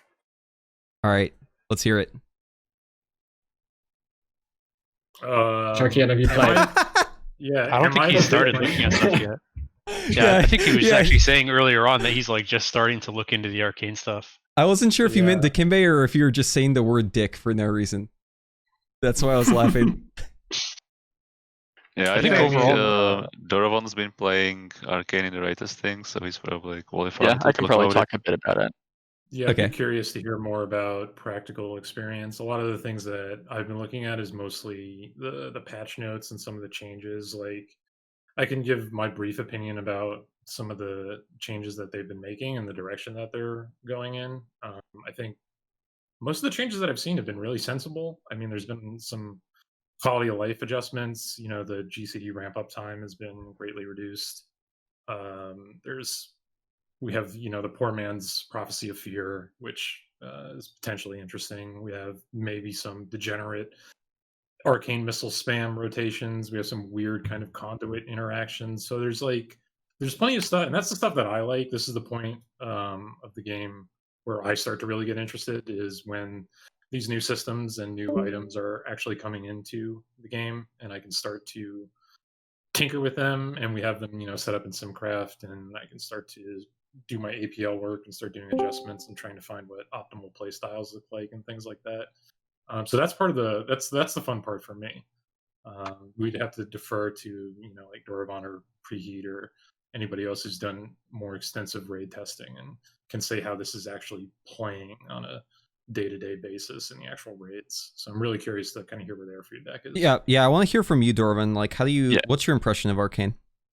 So one of the big things with Arcane initially going into beta is throughout all of BFA, Arcane didn't really get a lot from the borrowed power systems in that expansion. And so the spec itself, apart from they put in a lot of changes, but its damage was already just good from all the buffs it got during BFA. And so that's one of the reasons why it's been getting a lot of play, since it had good interactions with Necrolord, and it had just ridiculous damage when you don't take legendaries and conduits into account. And so with the mastery change, one thing that is causing that's a bit of a problem is, since that's buffing Arcane Missiles damage now from your mastery, Arcane Missiles is now much closer to Arcane Blast in terms of damage per second and damage per mana. And that means that you can actually just play builds that only use Arcane Missiles. And that's expanded upon further by the new talent they added with Touch of the Magi, where you have Arcane Echo that goes off when Touch of the Magi's up, and Arcane Missiles hits the target more during that. And so that makes spamming Arcane Missiles better. When you look at all of the legendaries, there's no legendaries that affect Arcane Blast specifically for Arcane. But there is one that just passively gives 10% Arcane Missiles damage. And so between all of that, there's sort of a potential issue where we could have builds that hardly use Arcane Blast just because Arcane Missiles is really good. How's it playing in the raid? I mean, on single target, it does good damage, especially when you don't have legendaries and conduits, since Fire and Frost get a lot of their power on beta right now from legendaries and conduits. And with the new talents and that row you mentioned with the Alter Time modification, Shimmer, and this Slipstream, there's a lot of opportunities there for mobility, especially because there's stuns on some of the bosses that you can blink out of. And so if you want to do that, you have good options on that row to select. But overall in the raid, even though they made some changes to try to make Arcane better at cleave and AoE, you're still sort of forced to pick between single target and AoE. And in raids, that's usually just going to mean you pick single target. And so on any of the fights where it's not pure single target, it feels really bad to play the spec, because Fire and Frost just have more ability to cleave, as do most classes. And while single target's still always good, if that's all you're bringing in your class, the gap's usually not that big between classes that are good at single target and classes that can do other things. And so that's the main worry with Arcane. Like failing, hasn't it? It's amazing when you can just stand there and pump, but modern raiding is more than that. It has movement and cleave and a mix of AoE and single target. So this raid especially, it is a very heavy movement tier, like very heavy. Almost every boss this tier has you moving 40 to 60% of the fight. There are a couple exceptions to that, but for the most part, the movement in this raid tier is going to be heavier than probably any raid tier you can remember. So I think that's why they got like Arcane Echo added. Touch of the Magi attempts to do some cleave. Like it's kind of trying to give it some of the cleave that the other two specs have. Yeah, part of the problem with that is that Arcane Echo really doesn't do that much damage. But if they buffed it to actually do damage, it would be ridiculously broken, because it's already pretty good on single target. And so there's not really a good way. Like, they've added some more things to give cleave, but since they also do single target, they can't really make them stronger.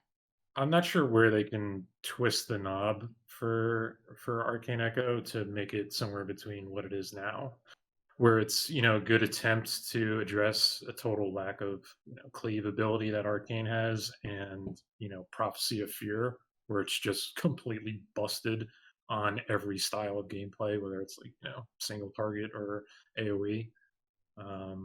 Maybe there's some sweet spot there that they can hit, but I think they have to tread carefully when adjusting that, maybe. Yeah, I'd just like to point out that they changed the explosion from Touch of the Magi to also do AoE, or cleave, I should say. So that's, let's say, baseline source of cleave that they added to Arcane. They changed what? Thank you, Itaki, for the gifted The subs. touch of the Magi, the explosion does AoE at the end. Oh, yeah, okay. And since that explosion tends to be quite beefy, so it's a bit of burst AoE, which is probably fairly decent. I mean, there are other talents on that tier, but it's sort of back to the point of like if Arcane Echo is actually really strong on single target, and then they do something like buff Nether Tempest, where it's your AoE option, you're doing that same sort of trade-off that the other specs don't, right? Yeah. Yeah, That that's really been comes through in Arcane's 5 massive hands. failing, like especially in say content like Mythic Plus all the way through BFA. You have to choose between AoE and single target, and like Mythic Plus is a mix of AoE and single target. So how do you do that? And the same with raids. Like so many fights these days are a mix of cleave and single target, or AoE and single target. Yeah.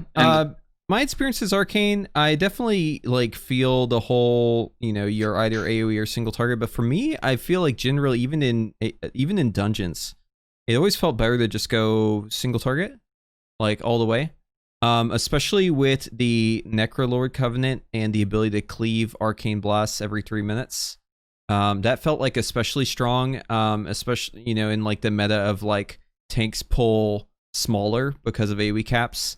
And also keys are harder because our gear is garbage on the beta. So, this is like early stuff, right? I'm talking about like pre-conduits, pre-soulbinds, all this stuff. It felt really good as an arcane mage to just go full single target, go into dungeons, and then just blast. And the damage in dungeons was actually quite competitive. Now this is before they added in all the other stuff, but it actually it felt really good. I'd say that Arcane, especially in dungeons, felt like very strong to me. I don't know if that was y'all's experience as well. Yeah, especially without legendaries and conduits, Arcane's really strong right now.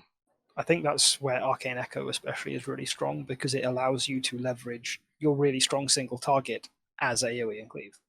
Yeah. And also, I should note that the time I played Arcane, which was like basically that build, a whole bunch in dungeons, I was using the Shaman Legendary, because all the Arcane Legendaries were basically worthless. It was a ring where your lust is more impactful, like it has higher haste and lasts longer. It's really weird to me that Arcane Legendaries are as bad as they are. Really, truly, it seems like maybe something there isn't quite right. I don't know. I'd like to hear y'all's opinion on the legendaries. Wait, Yeah. Can you use that legendary? Yeah, so basically you could get a shaman to trade it to you before they became like soulbound, and then you could just use it as a mage, and it was the best legendary for Arcane by like a mile. All right. Yeah, I can see that. It was the best legendary for a lot of legendaries classes. are bad. They're really bad. They're like really, really bad. The Arcane Legendaries? Yeah. One of the problems with them Yeah. is Siphon Storm doesn't even work. It's the same bug as Focus Magic, where it's increasing base intellect, so it just gives you no intellect right now. And so you can't even really try it out because of that. I think even if it did work, like it's the legendaries to me are like poor man's Azerite. Like Siphon Storm is Brainstorm basically. Arcade Bombardment is Arcane Pummel. Like they're just not interesting, right? Like nothing that's going on with the Arcane Legendary strikes me as either interesting, innovative, or an attempt to like address an issue with the rotation, right? Or like spice the rotation up in some way. They're basically like a 2-step bonus at most, right? Yeah, they are. They don't feel legendary at all. It's very telling that if you go on like the Wowhead articles and you kind of look at the list of legendary powers and things like that, right underneath it says inspired by, which it could be changed to say like copy pasted from.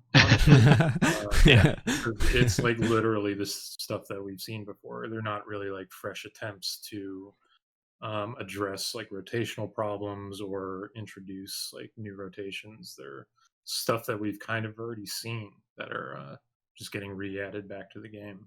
Yeah, They're so not they have even said it's like because it's Shadowlands and you're revisiting your old legendaries because they're dead now and now you're kind of dead. And it's like, okay, there's a little reason behind it, but it feels like a cop-out. Well, did That's anyone definitely a want cop-out Chart of the reason. X-Star back? Like, you just ain't your raid to use it. No one liked it. Yeah, and also it's like way worse than the Shard of the Exodar. Like, I don't get where they're going with the legendaries, because it's like, oh, here are the legendaries. Some of them were really bad, but we're bringing them back, baby. And also, we're just taking your Azerite powers from the last expansion. We're watering everything down to the point where it's basically all just hodgepodge, and here's what you get, right? Like, yeah, they're not good. I think there are some, like, well, we haven't talked about a fire, but the Sun King's blessings bracers. We've seen it before, but it's like a spin on it, right? Yeah. Instead of a super pyroblast, you get combustion, and so that is okay. But the arcane ones are literally like, here's the Shard of the Exodar, like here's Brainstorm, here's Arcane Pummeling, like what? Yeah, and Temporal Warp isn't even really an arcane legendary. It's just, you can even use it as other specs. It's just another generic legendary that's taking one of the arcane slots for some reason. Yeah, I don't understand what's going. I think the arcane legendaries are by far like a massive step back from pretty much all of the other ones that we have. They're really bad. Yeah, I think the legendaries definitely need some love. I mean, right now, well, I was actually really excited going back to me being sad about Mana Shield, about Triune Ward, with Mana Shield. That interaction would have been fucking amazing. So, once again, rip Mana Shield. You're dead now. No one can hurt you. But yeah. I just like to point out that legendary that they specifically put like an internal cooldown on the effect. So I don't think it would do what you would expect, even if they didn't remove Mana Shield. Oh, that makes me feel a little better. What about the Grizzly Icicle? Frost Nova can't be broken. That one's weird. Amazing. Yeah, really good. I love it. It's just hilarious, right? Like, obviously we're talking about Arcane right now, but just like as a Frost Mage, just Frost Noving something, and then it's just stuck there, and you're just slamming it with Ice Lances over and over and over again. Hilarious to think about. It works on bosses. It does. It works on bosses, yeah. It's like, it's really cool. All the specs can use it. I mean, it buffs Ignite. Like, that's really cool. I think that's one of the more interesting ones. PvP? Probably. Oh, man. I think it is, yeah. Unfortunate. Which, you know, kind of makes sense, because it sounds like a PvP effect. It sounds like a PvP legendary. Yeah. I'm pretty sure. Can I get do PvP not carry? want I do not want to be grinding PvP again for a good PvE item. Dude, I'm the wrong guy to ask about PvP. I gotta get myself carried. Damn. I was hoping to get a friends and family discount, man. Come on. I still don't have Conflict and Strife. Well, so I enjoy the Blood of the Enemy grind. Give me one of them again. So are there any like bugs that we need to talk about when it comes to Arcane? Like anything that Blizzard should be aware of to maybe fix that we've been putting in bug reports about? I have to check some of the bugs that we've already submitted. It's been infuriating wanting to actually test a lot of this stuff and not being able to. Now that like there's a server where I can do character templates again, I can actually go test some things. But yeah, there's some weird ones, like one of the conduits that buffs your arcane blast or whatever it was, like being able to like cancel aura clear casting and having that still buff your arcane blasts. Having that like not interact properly with itself, like you'll cast it and be missing a stack sometimes if you do an arcane blast into clear casting. Just weird stuff like that has to get ironed out. The former one, the first one I mentioned, which is like canceling the buff and still getting the canceling the clear casting buff and still getting the arcane blast buff, that's particularly problematic because now a cancel aura macro is part of your overall burst rotation, and that's not how the game should work, I don't think. Aren't there issues with like Arcane Barrage not restoring the correct amount of mana? Yeah, I think it's partially a bug, partially the tooltip's also too high. The spell data for that says it should restore 1.5% per charge. In game, it restores 1%, and the tooltip says 2%. And so inconsistencies there. Yeah, it's an rounding inconsistency. But honestly, regardless of that, Arcane has too much mana right now on the beta. So it's a good thing almost that it's restoring less than it's supposed to. I think they need to just maybe that's a good discussion to have now that you brought it up, is how big of a problem is it that Arcane has this amount of mana, and how much do we care? After so many years of not caring about mana, I'm almost to the point where I don't give a shit if it has too much mana. I think that it's pretty bad. When you have too much mana and you have so many things leading to strong, like arcane missiles being so strong, I think there's a really big threat of losing Arcane Blast entirely. And with those two things combining, like Dorovon said, so you have degenerate rotations come up. I think that if you have too much mana, you start having like a massive devaluing of Evocation, which is like a cornerstone spell for Arcane. Evo's still on a 90-second, right? It's not synced up with AP anymore? Yeah, it is. So I definitely think it's a very big problem. If they want to give up on mana, then just give up on mana, right? Just give up. Just be ranged rogue, bro. Just purple ranged rogue if you want to give up. But I don't think that they've given up. I think that the fact that they've added the Arcane Barrage regenerating mana, I think the fact that they've added Mana Gem means that they're interested in the mana aspect, and the tuning for mana cost right now is just way out of whack. Like it's way too low. Way too low on the higher arcane charge spells. It's definitely too low. And also, I mean, so this is kind of like a whole other subject, but the whole diminishing returns on secondaries means that we'll probably have Mastery be more valuable just because every stat is going to be more homogenized by that change, which means that you'll probably be running more Mastery than you would typically run just because your other stats become more devalued. In my personal experience on the beta and back in the alpha, Mastery, especially like large amounts of Mastery, really made it feel like I had to fight to lose mana. Like I literally had to try my hardest to lose mana, and it was almost like a fight I couldn't even win. Like in Mythic Plus, I'd just be literally burning mana the entire time, and I would just like never have to use Evocate ever. And you know, I really didn't have that much Mastery. Like my stats weren't even that high, right? It's just that I was wearing the gear that they give you, you know, in the default template, so it had a bit of Mastery. But I think that that's a very realistic scenario with how they're kind of making all those secondaries diminish like pretty heavily, even after like 10%.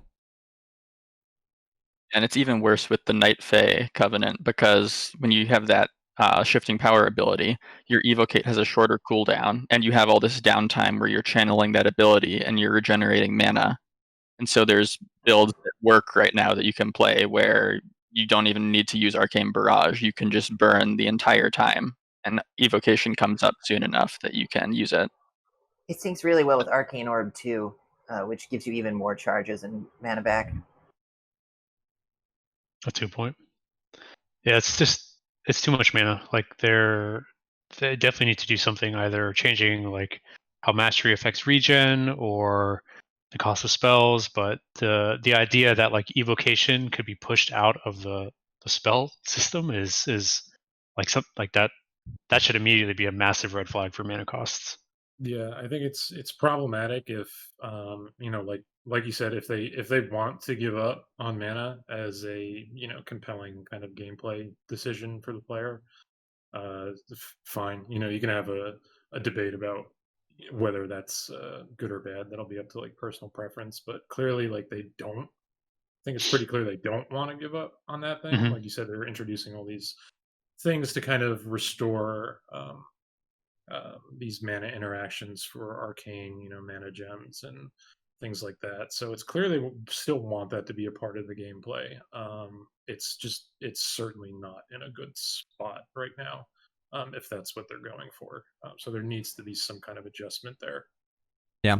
The slightly awkward thing about Arcane being pretty much, to the best of my knowledge, the only DPS spec that still relies on mana is that it sort of double dips with buffs like that healers are meant to benefit from. Like the one of the covenants has an ability to buff people in Mythic Plus, where you like get a damage buff and 5% mana every second. So Arcane double dips on that.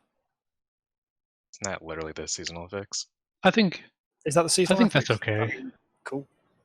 I mean, generally, the way they solve this is that heroes have way lower mana regen than arcane mages, so that mana is way more valuable for them. So this has generally not been an issue, but yeah, if you have something like 5% mana every second, then that would obviously be an issue. Yeah. Let's change gears. Let's talk about fire. So fire got a lot of big changes. Obviously the ignite change is probably one of the biggest ones that people are familiar with. You know, them changing ignite so you manually spread it now. We got Phoenix Flames back, which is pretty cool. And we got a little bit of a talent change difference, although I doubt that will have any real impact because Flame On is on that row, and we're always going to take Flame On. Yeah, what do we think about fire? We talked quite a bit about ignite and PF a little earlier, so maybe we jumped the gun there. But I think in general, people overstate how strong Flame On is relative to that row. Right now, we're definitely in a situation because of things like Blaster Master and the amount of recharge that we get on Fire Blast, where Flame On is like unquestionably the best. But there have been scenarios in the past where the differential, like the DPS differential between, you know, Flame On and Phoenix Flames wasn't large, like a percentage, right? And then on Cleave, Phoenix Flames was better.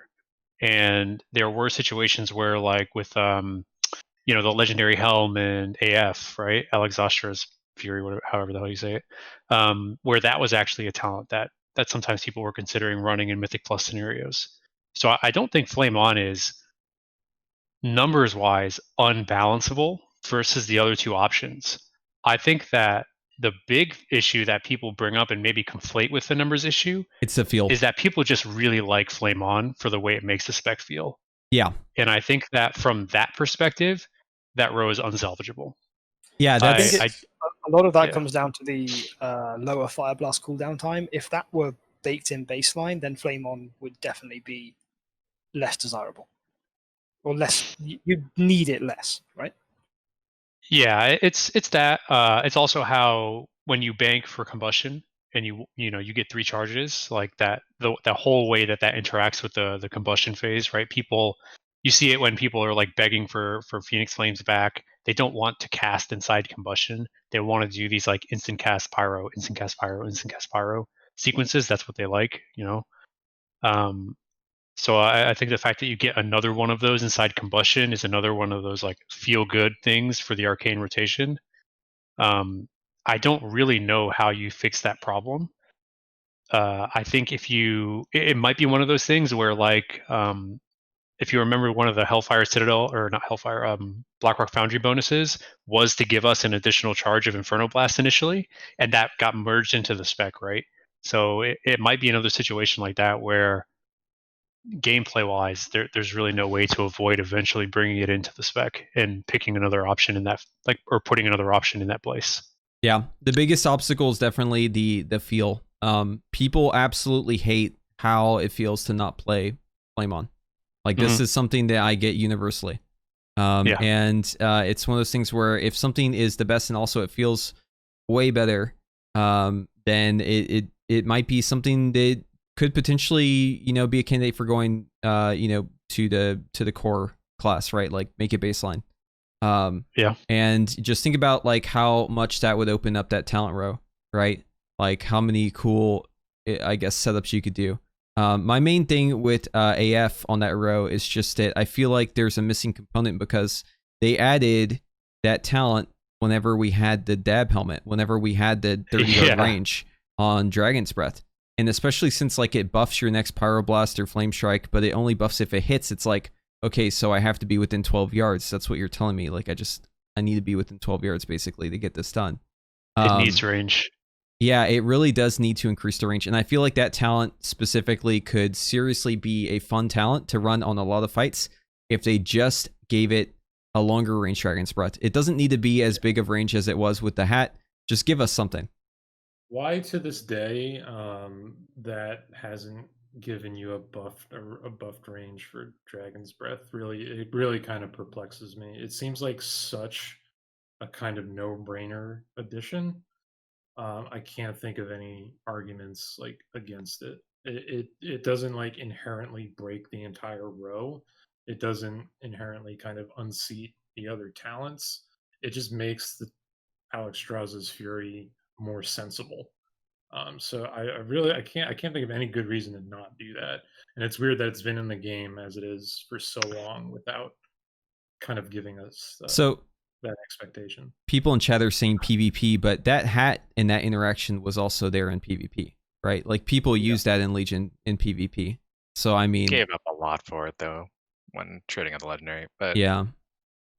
In general, a 40-yard cone disorient is pretty strong, but I kind of would just rather see it with AF be some sort of point blank AoE around target or something of that nature.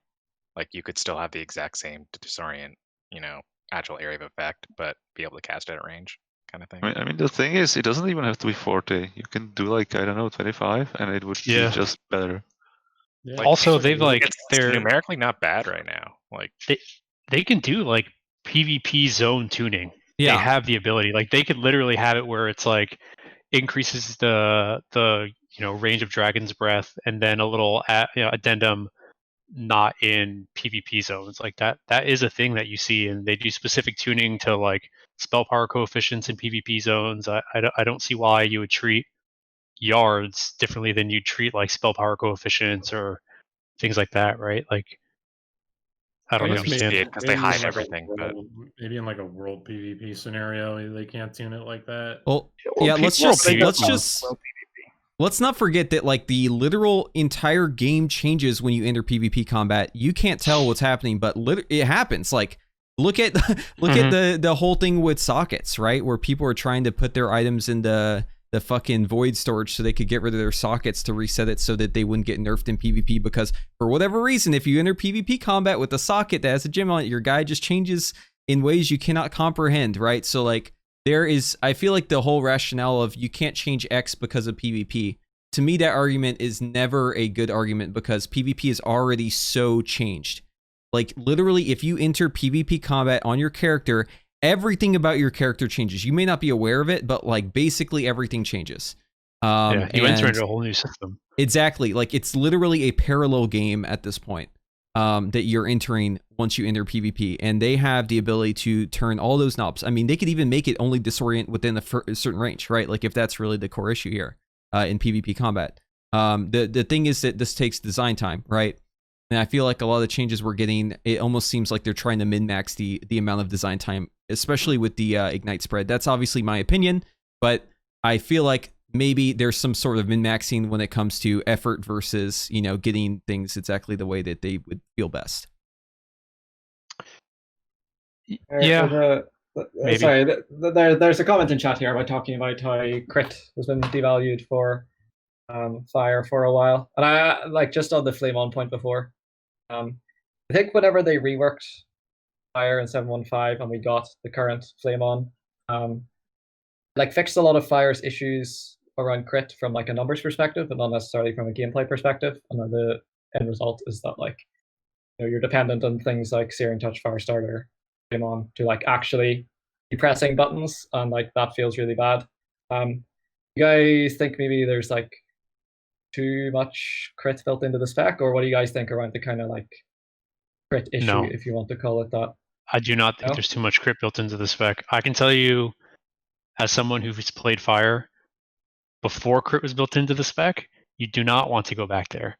Yeah, you do not want to go back there, because the thing is that like you you think you do, but you don't. The thing is, like, when you don't have all of that crit built in, that means that at the start of an expansion, when you don't have crit, the spec feels atrocious. Like if you think the spec feels bad now, try to think of what the spec will feel like when you don't have 100% critical strike Inferno Blasts and you don't have enhanced pyrotechnics.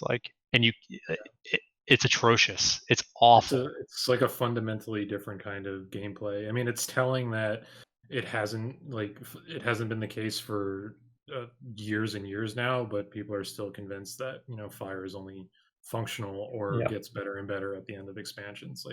That's still a thing that people believe because it was so incredibly true. Yeah. I'd rather take fire with devalued crit stat than fire as it was in Warden before. I mean, you could literally really cast bad. like 5 to 6 fireballs in a row every single time before you got a Pyroblast. Like it was literally like, you know, the issue of Frost, right? Where it's like you're not getting any procs to Feast or Famine whenever you're in the Famine mode and you're just Frostbolt Simulator, right? That was fire basically. I know it's I mean, it's an interesting question for sure about whether or not that's good or bad. I mean, we didn't end up getting to do it, but the kind of class design Q&A that was supposed to happen a couple years ago that never really panned out. That was I think that was one of the questions that we came up with. Yeah, it for was. Fire, was like, is this okay? Like we're okay with this right now. The spec feels great, and that was like, but like what like we were interested in what were Blizzard's opinions on that. Kind of like the mana issue for Arcane. I think that was the question that we had for that spec. In the same Q&A was like, is it okay that Arcane can burn at 15% mana and doesn't need to care about mana management? Like, how do you guys feel about that? So we had the same kind of question for Blizzard for Fire that we were going to submit. Is like, just what's your take on crit as a stat and it not being important for Fire anymore? Like, we know how we feel about it, but we're curious about the people driving gameplay decisions and like what their kind of take is on this new, well, newish at the time at least, kind of implementation of Fire and like how it was playing out. I mean, I like Frosted said, I think I wouldn't want to go back to it. I think I'm okay with all this kind of on-demand crit generation being baked into Fire as a spec and not having to wait until like the last tier or two for it to feel somewhat functional. I don't think I would want to go back to the old ways. Maybe maybe you can have some more if people really want crit, and if Blizzard wants to make the decision that they feel like crit is the stat that Fire needs to be building, they can do more things like Pyretic Incantation, right? Well, where brought it back. they did bring it back. It's in the form of a legendary, but they can do more things like that where you give crit value through things that don't directly affect the way the rotation functions, right? We do see that. We saw it in Pyretic Incantation. We see it in the new legendary they're bringing back. So maybe there is some inkling of that being a thing that they're interested in, but so far, it's not a big issue, clearly, if they're not doing something to the base spec. There's like you said, I think ways to incentivize stacking a stat that doesn't have to be so impactful to the actual gameplay of the spec. At Pyretic Incantation, the crit to mastery conversion, like stuff like that can remain in the game and kind of motivate you to stack crit if it makes sense for the gameplay situation that you're dealing with. But the way that it used to fundamentally change your gameplay and like the spec just felt broken, like unplayable, that's no good, because that's just your day-to-day playing of the game just doesn't feel good at that point. Well, we won't have to really worry about that if the stat scaling that has been recently discovered goes in, because I mean you'll never really stack a stat, right? Like, yeah, well, it only helps to a point. I don't think like the diminishing returns are that big of a deal that you would go out of your way to just not stack your best stat if it's best by some wider margin. But what I wanted to point out is that there's a big difference between a dead stat or a bad stat and just a stat which is not optimal. Like crit is still alright for Fire. We're not talking like Mastery for Legion Frost where it was just absolutely worthless. Especially if you use a talent like Pyroclasm. It's just not popular right now, but if you have Pyroclasm, then crit really isn't that bad of a stat, even in BFA. Yeah. And it's getting Shadowlands. Well, so. and also to that point, like, I mean, I've been playing around with that 100% crit build. Obviously the gameplay changes at 100%, but there are like really fun things to do with stats, especially with crit. There's cool interactions, especially with the borrowed power stuff. Like for instance, Brett the Dying, focusing Iris. Like, there's a lot of like weird stuff that happens once you reach 100% crit. That's really fun and interesting. But I just wanted to talk about the diminishing thing one more time. So I'm looking at right now. So yeah, the penalty is 0 to 25%. There's no penalty. Over 25 to 34, there's 10%. 34 to 42, it's a 20%. 42 to 49, it's 30%. And 49 to 106, it's a 40% penalty there. So if we look at this in terms of how the stats are right now in BFA, I think that most stats would actually change their values like pretty significantly when it comes to haste, verse, and mastery with this current system. But crit would probably be unaffected if you're talking about the standard Lucid Masterful Mage build. I feel like crit would probably not really be would really change value at all in this case. Well, the big issue is that right now we have corruption, and it's just I don't think they're gonna do the same mistake again.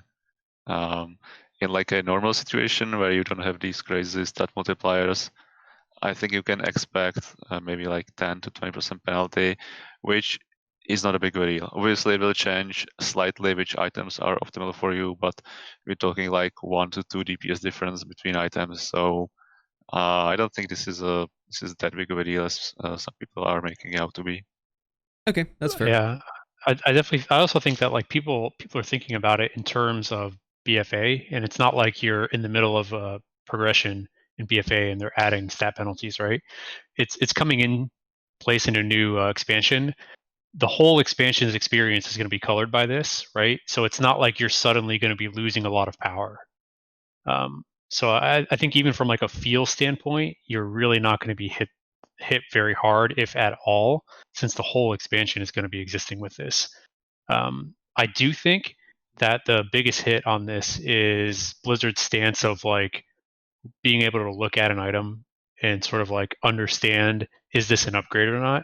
I think to me that's true, it was no, it's not. I mean, no, that's never been true. Simulation craft is very popular for a reason, but that's their stance, right? Like they want the game to be understandable from a sort of like pick up an item, look at it, look at the eye level. Oh, okay, yeah, I like crit. Okay, I want that, right? Okay, it's plus 15 eye levels. Okay, let me put that on. I think this change goes directly in the face of that sort of mentality that they've been trying to push. So I think that is really the only way that I think this is a bad change. The DR existing or not, because of the way it's being introduced at the start of a new expansion, doesn't matter. Yeah, I don't think it even changes anything for even the typical player nowadays. I think simming your character and min-maxing has become so commonplace. I mean, we saw it exemplified in that poll where people are just going to pick what is ever the best thing, whatever has the highest numbers. Mm-hmm. And simming from people just gonna ask me in chat. Services like raid bots has just become kind of so the barrier of entry into min-maxing your characters becomes so low that a lot of people just make it part of their normal gameplay.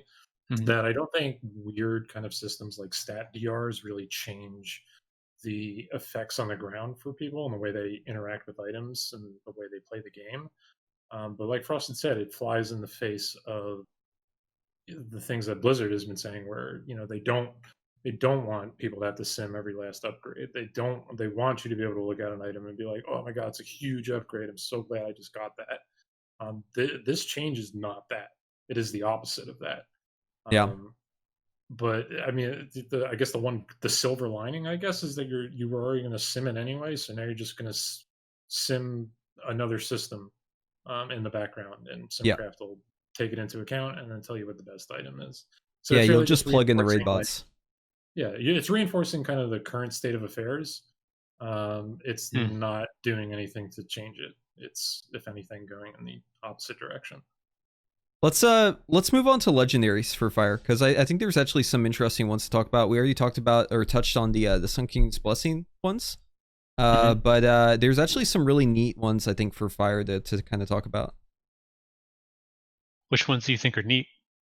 I especially like the one that basically gives the Blackrock Foundry bonus, where you randomly proc a bunch of crits, bunch of instant casts. Yeah. Yes, that Firestorm is very cool. I think the Sun King's Blessing one is very cool, although it's very frustrating to use in Mythic Plus. Really, you want to pull your hair out. Frustrating. the long cast Pyroblast. Yeah, simply because they hold on, let me pull it up. So basically, the issue with it is that the actual buff itself that you get from the Sun King's Blessing, for whatever reason, that buff has a shorter duration than the buffs that lead up to it. And it always seems to be the case where you basically are moving from one pull to the next with the buff up, ready to open on the next pull, and then it runs out like as you get set up. Like literally instant you're planted in setup, it just falls off. Because it's just too short. It's just too short of a buff. Oh, okay. Yeah, that's a really 15 seconds, so it's not that short, but it is problematic in cases like that in dungeons, especially. Well, it's 15 seconds, but remember, you have to hard cast a Pyroblast, and also so really to get set up on this, you might even want to cast a Rune of Power. So realistically, that 15 seconds, I mean, it doesn't really give you much leeway. Yeah, it doesn't really work. In raids, I can see it being fine, but like I understand what you're saying. In Mythic Plus, that's not really doable. Yeah. Well, you know, you may just have the situation there where you change legendaries depending on the content you want to do. It's not a bad thing. Yeah, that is a good point. It just feels so sick whenever you actually get it down. I feel like it would be a very minor thing and it wouldn't really change the balancing on it to just make the Sun King's Blessing buff itself last longer. Like it doesn't break anything. It doesn't like make anything worse. It just makes this actually so much less frustrating to deal with. But other ones that are interesting too. I mean, obviously we already talked about the Frost Nova thing. It's absolutely troll. Hilarious that you can do that.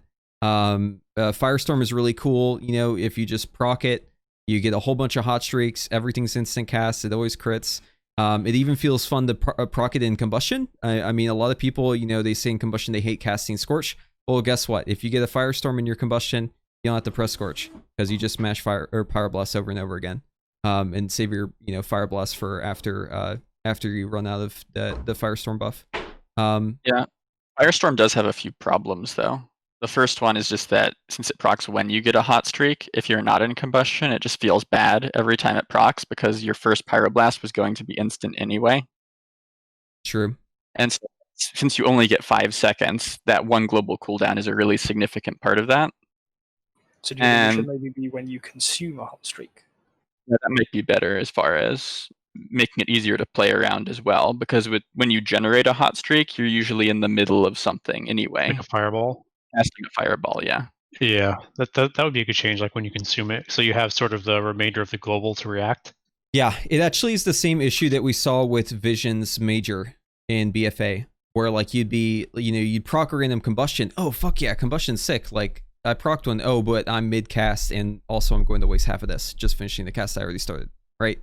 I guess it's potentially problematic with Pyromaniac, which I guess is still a talent. Yeah. He's constantly procking instant cast Pyros. It actually works. It actually works with Pyromaniac. You get all the benefit of the talent whenever that procs during Firestorm. Obviously, it's extremely RNG, but it is hilarious. I will say that.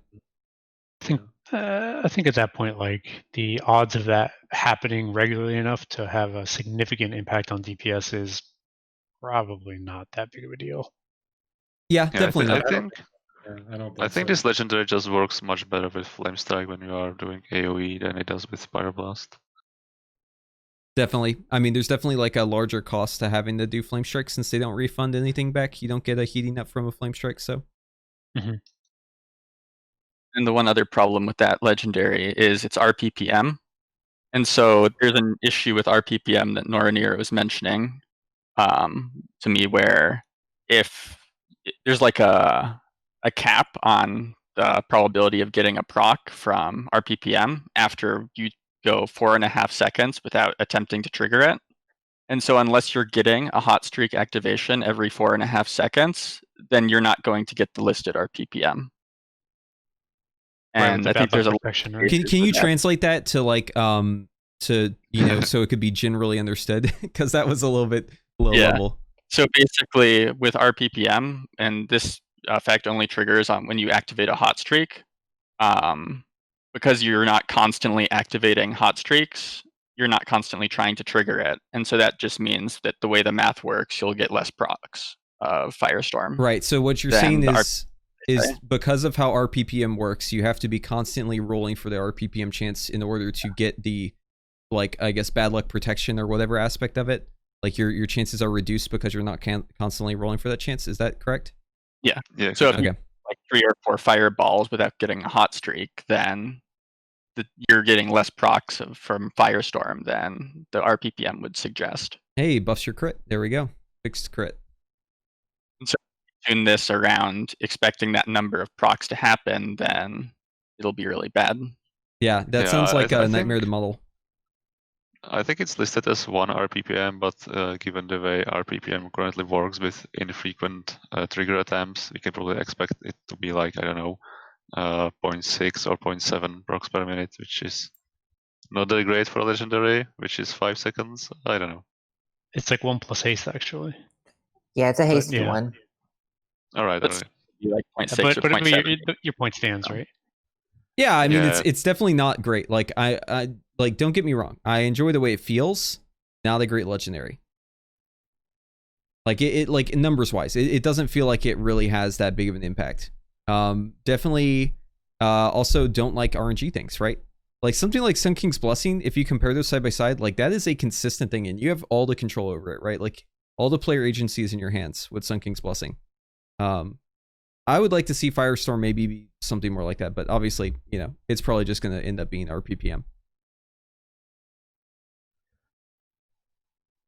Could you imagine if you had the ability to control Firestorm? Like, yeah, that would be awesome. That would be, yeah, very powerful. I feel like I'd rather have a controllable one that was like worse number wise, because especially it's like what you're saying about VOP. It's like it's basically like any combustion almost, and like you want to set up for those things, and like it feels good if you like properly set up for them and then like properly execute them. So it's like, yeah, having them RNG is kind of annoying to play. I think even like I would rather a non RNG one that was a little bit weaker. I think. Yeah. Big same. While we're talking about cool effects from Legendary, shall we also mention the new Blaster Master knockoff, the Conduit? Yep. What's it called? Infernal Cascade? Yes. That one's really nice to have back, since Blaster Master made the combustion rotation a lot more interesting in BFA. And so this is pretty much the same thing, except just damage instead of mastery. And the duration's longer, so it'll probably be a little less frustrating for people who are learning Fire to get used to using it. And also it lets Also you helps that resource. first tier when you don't have the haste to do anything. Yeah. Yeah, I think Strong it's conduit, basically. I think it's a good idea. Yeah, I mean, like, obviously Blaster Master is one of those things where it definitely shows if you know what you're doing, right? Like a mage who got out any Blaster Master optimization versus a mage that actually tracks it is night and day. It's also an extremely tough concept to even like coach people on, because it's like, okay, have you ever played Stepmania or Dance Dance Revolution? All right, so imagine that the 3 second is the metronome, that's the beat, and you got to press it to the beat, right? Completely independent of all the other buttons you're pressing. You're doing 2 things at once. You're listening to the beat, you're hitting it on the metronome, and also you're doing the casting. I think it adds a whole different layer to Mage. You know, it's like right now in BFA, it feels like there's 2 layers to Fire Mage, and it feels like way more complex, at least in my opinion, than most other classes because of that. And I'm happy to see that talent come back. 5 seconds, it's pretty passive though. Yeah, It's not... yeah, it's true. Yes, you are. Yeah, you can go too far the other way where you just don't think about it because it has such high uptime. I think Fire needs something in the rotation, like the whole Fireball until you get Hot Streak, then Fire Blast. Like it's a really smooth and it works really well, but like the rotation just needs like something else on top of that. I think. Yeah, I thought, as Froster was mentioning earlier about borrowed power returning as talents and you know, baseline game systems, I thought we'd see Blaster Master, because it's been so successful in BFA, I thought we'd see Blaster Master coming in as a talent, not a legendary. Yeah, and they would put it on the same row with Flame On. Yeah. Yeah. Which would suck. I thought that Blaster Master had it was too hard to ever become part of the Fire kit. I think that the mentality that the class designers have is that there should be a relatively small DPS differential for strong or for good play, and by relatively small I mean like literally 1 to 2%. maybe. And in most cases, Blaster Master was probably beyond that for like really good play versus really bad play. And so like I always thought for that reason alone, it would never become like a core part of the fire kit, even though it was a really interesting spell and really could be part of the fire kit, but they just hate that stuff, right? Oh yeah, no, to your point, like 100% Blizzard hates that stuff. Like that sort of stuff, they want that stuff out. If you ask if you ever ask yourself, why is it that towards the end of the expansion, there's like a bazillion things that are passive damage that I don't even press a button to do, right? It's literally making your class easier, but it's doing it in a way so that people don't get upset, right? Like Twilight Devastation, like all the random damage procs, Infinite Stars, like all that stuff. Mainly Corruption this expansion, but it's true even in Legion with the Crucible. All that passive damage is just a way to normalize damage across the board, right? A player who doesn't know what the heck they're doing is going to do at least 50% of your damage if 50% of your damage comes from passive stuff that you don't press a button to do, right?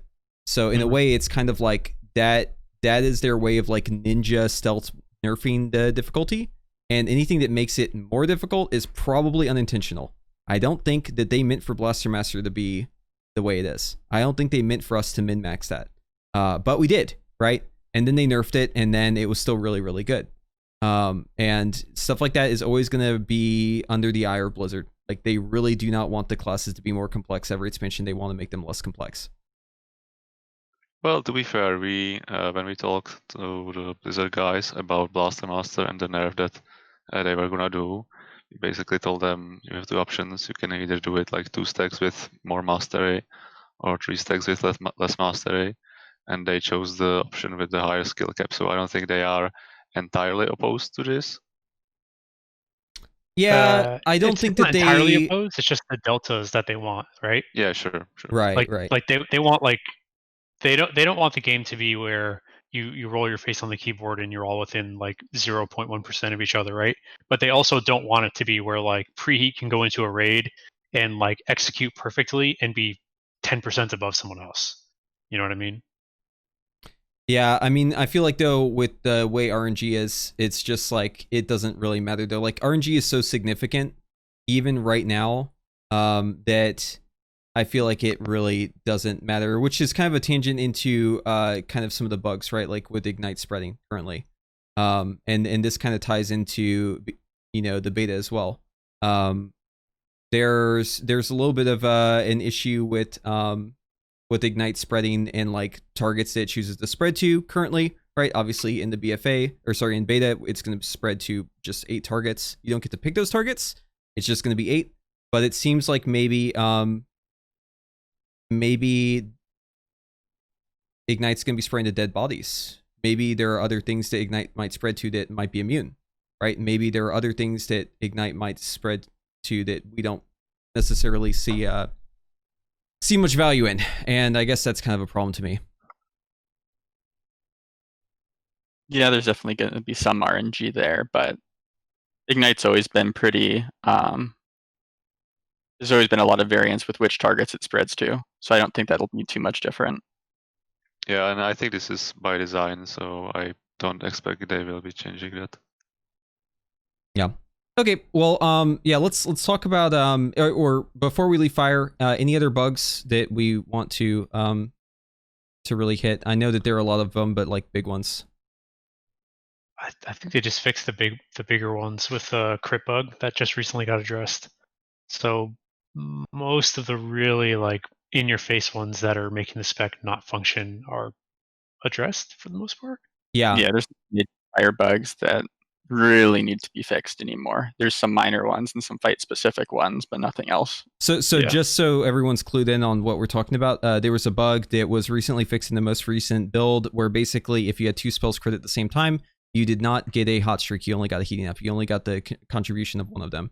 It made fire extremely annoying to play, and the window on it was actually quite large, like the grace period where it would bug out. So it basically made combustion like a an awkward like delay, and you had to be in melee. It was awful. But anyways, yeah, that has been since fixed. So hooray for that. Yep.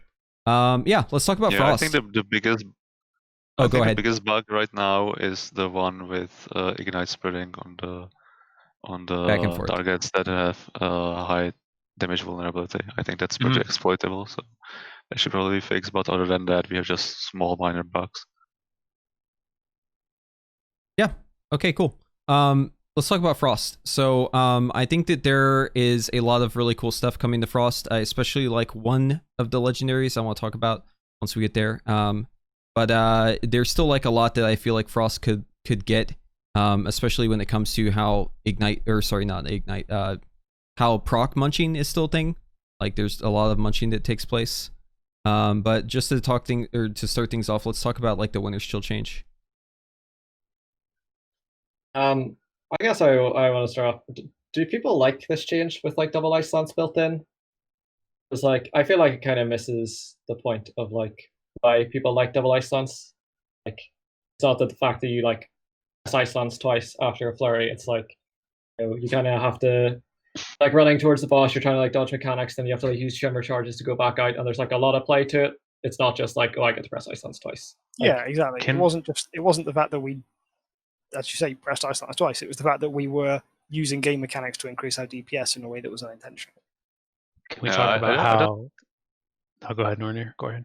I don't think they were actually trying to like bring double ice lance as the mechanic we had, let's say, in Legion into the spec baseline. I think the biggest reason why they did this change is that the baseline frost rotation just had way too much time spent casting frostbolts, like 60 or 70%. So this basically means that since you are getting 2 ice lances per every flurry, you'll be casting roughly like 50% of your time you'll be spending casting frostbolt instead of those 60 to 70%. So I think that's probably the main reason for this change. And that does accomplish what they were trying to do, or assuming they were trying to do this thing, and that works. I just think there are better solutions than basically forcing this double ice lance thing. Yeah, especially like we have 2 legendaries that are going to increase your frozen orb uptime, and like they're both like super fun to play with, but like, you munch a lot. Like with the new Winter's Chill, like it's super common. Like it's basically impossible to get like 2 unimpaired ice lances in whenever you've got a frozen orb up, and you have like really high frozen orb uptime compared to now. Oh yeah, proc munching has actually become worse. Yeah, my biggest issue with this Winter's Chill change is that back when they had the class changes and some dev commentary, they said that they changed Winter's Chill so that it would fix the trill time issues, except that this change absolutely doesn't do that. And in some cases, it made it worse, though I think that's probably kind of fixed now. Unless we are talking about like, I don't know, bosses with hitbox the size of Immersos or similar. But the problems with trill time that were in BFA and Legion, they didn't fix them. So it's kind of failed there. Yeah, I get that. I mean, so me personally, I enjoy the ability to double cast after you flurry, just because it works well with, for instance, the Kyrian Covenant. If you apply, the Radiant Spark, you don't have much time to get everything out. So I enjoyed that you could basically set yourself up so that you use Radiant Spark, do 1 flurry, and then you could Glacial Spike like later on, right? Like you wouldn't have to cast a Glacial Spike into a flurry. You could do the reverse of that. So there's like some cool interactions, I guess, for me personally, that I think are neat with that. But yeah, I mean, it definitely, without the ability to do 2 after every spell, I would feel like there's a lot of downtime, because even with the ability to press 2 ice lances after each flurry, I still feel like it is just a lot of frostbolts, right? So I think that Norrinir can probably talk about this best, but like there are some really cool things, like very small things that Frost could get that would just make this all so much better, especially with flurry. And I'm gonna bring up your tool here, your Frost Simulator tool thing. Yeah, I think like the biggest issue we have right now, though, it's kind of a lesser deal, let's say right now, is that basically your entire rotation is based around procs. So when people are talking about Feast and Famine, Frost is like the main example, because if you don't get your procs, the rotation has nothing. There's like nothing you can be doing other than spamming Frostbolts, which is quite annoying. Like I like to compare this to Fire, where if you get absolutely unlucky and you get no crits, you are guaranteed that your Fireball will eventually crit, and then you also have Fire Blast. That's basically a guarantee that you will be getting the procs. Frost does nothing like that. Your only guarantee is that you get one frozen on Fingers of Frost from your frozen orb, and then it's just like up to RNG whether you actually get to play the game or not. The demo that you showed, the biggest change and the change I like the most is you basically make Flurry into a instant spell by default. It will be on cooldown, and Brain Freeze would just be this cooldown reduction ability, which means the end effect is that, first of all, you have like some upper limit on how long you can do your rotation without casting any other spell than Frostbolt, because every, 20 seconds you are guaranteed you will get to cast one Flurry and Ice Lance. There's another upside, which is that, as was mentioned before, there are some issues with proc munching, in the sense that Fingers of Frost and Winter's Chill are trying to do the same thing, and they conflict. Like if you have Winter's Chill a target and you use Fingers of Frost, the Fingers of Frost is basically useless because the target was already frozen. And once you have this change to the Flurry where it's a cooldown, that means you can basically delay the Flurry, consume up all your Fingers of Frost, then use the Flurry, then use your Ice Lance, and you basically reduce the amount of Fingers of Frost that you lose to this interaction. Yeah, and I've gone ahead and linked that as well. But yeah, I mean, like, definitely having Flurry just be similar to how Barb Shot works for Hunter, where it's just something that you have that's instant cast and it has a cooldown and multiple charges, would just do so much for the Frost spec. I feel like it would just make it feel so much better. You'd feel like there's a lot more choices you could make, especially when it comes to just like gameplay decisions about when to use those, right? Instead of just having it all just be YOLO RNG stuff. So yeah, that would be my number one change for Frost. If I could get one wish fulfilled for Frost, it would definitely be the Flurry change that you've put here. Yeah, I would also like to bring up a point that I just realized about the double Ice Lance Winter's Chill, is that it also, Fingers of Frost already was kind of a crappy proc, because your Brain Freeze is Fingers of Frost plus something on top. And now that you have Brain Freeze basically being 2 Ice Lances and a Flurry, the difference between getting a Fingers of Frost proc and Brain Freeze proc is absolutely insane. Like, you don't want to be getting Fingers of Frost proc because they are kind of useless when you compare it to Brain Freeze. So like, even if we were getting a decent amount of procs, if they are, let's say, mixed, we are getting some Brain Freezes, some Fingers of Frost. If you get bad luck and you get a bunch of Fingers of Frost but not a lot of Brain Freeze procs, that's also like kind of in the similar vein of Feast and Famine, where Fingers of Frost procs do nothing, your Brain Freezes do everything. I think that switches a little bit on Cleave if you take Splitting Ice, right? To a degree. Yeah, well, yeah, exactly. So in Cleave, you get 2 shatters on your Ice Lance on the primary target instead of 1 shatter on your primary target and off target for slightly diminished. So it ends up being, I think, about the same if you even discount the Flurry damage. But if you add the Flurry damage in there, I don't know. I'd have to compare the damage of 1 Flurry versus like an Ice Lance hitting 2 targets. But yeah, it's definitely like not as bad in 2 target for sure. It's multiple globals versus 1 as well, though, to consider. Yeah, that's for sure.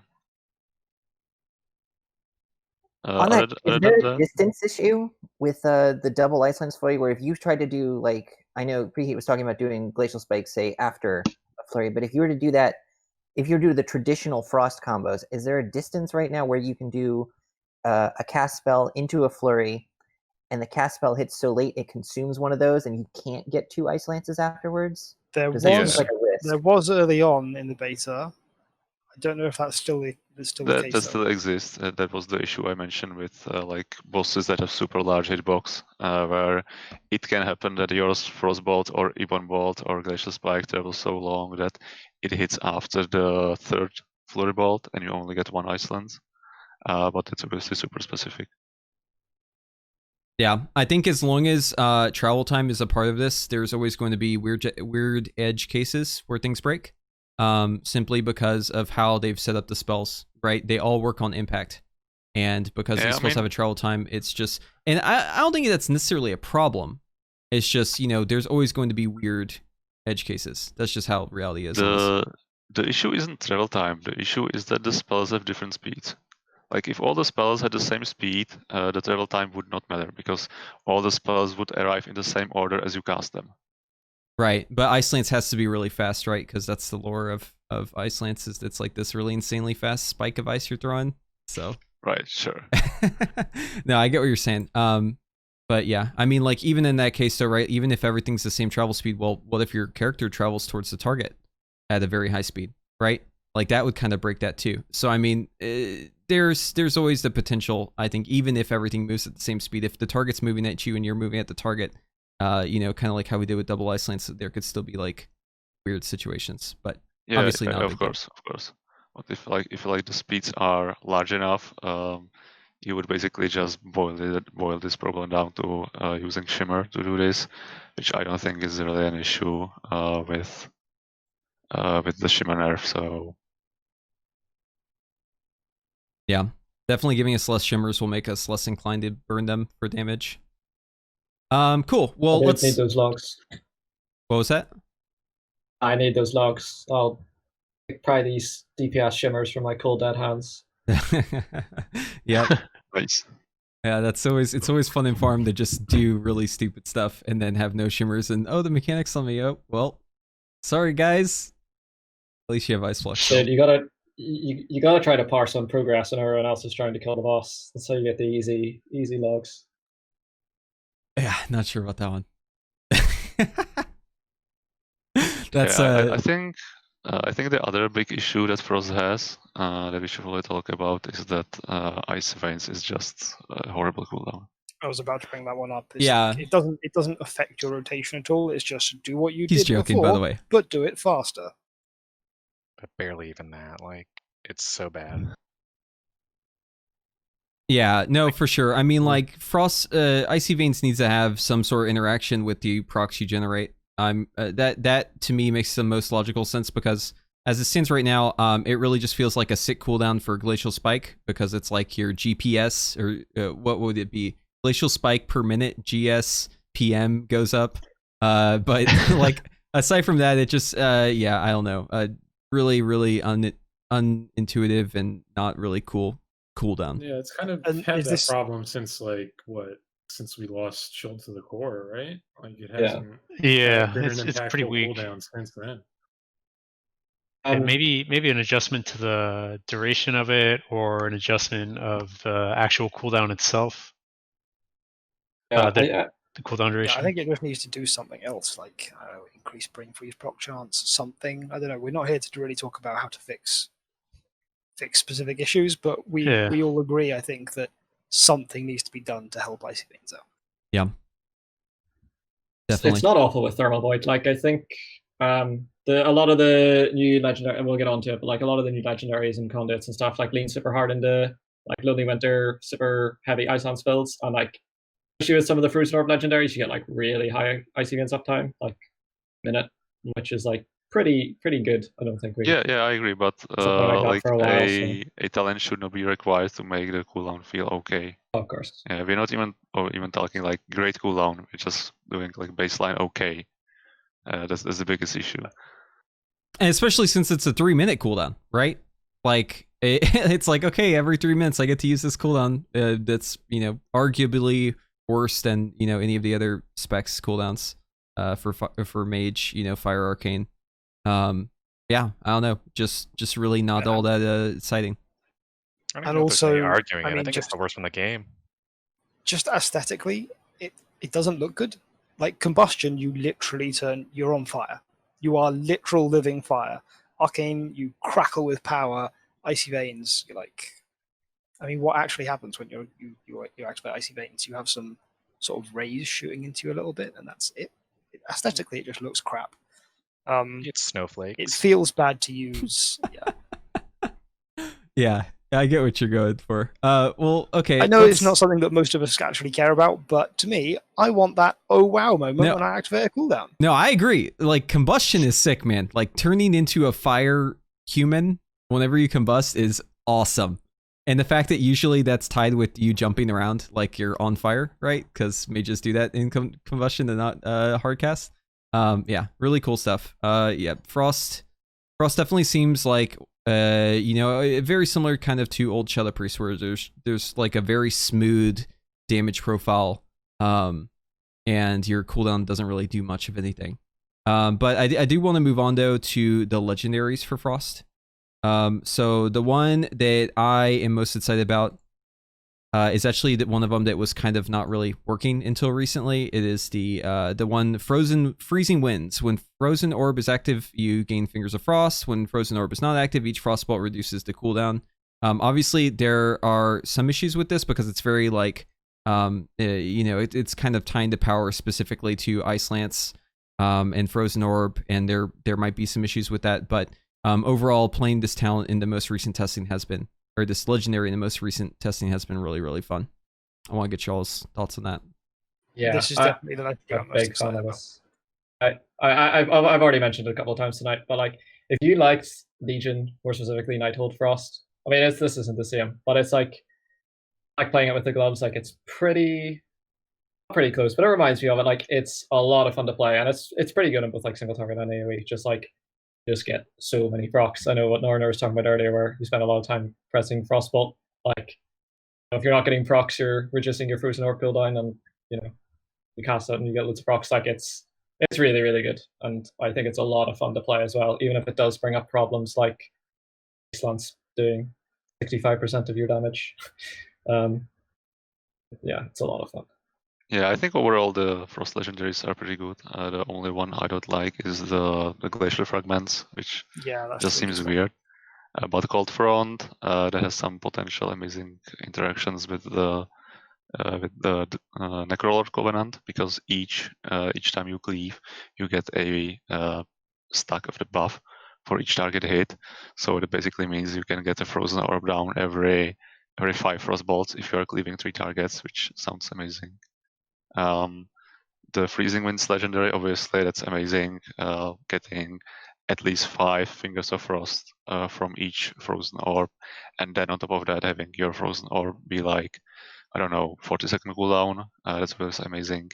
I even like the last one. What's it called? Slick Ice. Slick Ice. Yeah.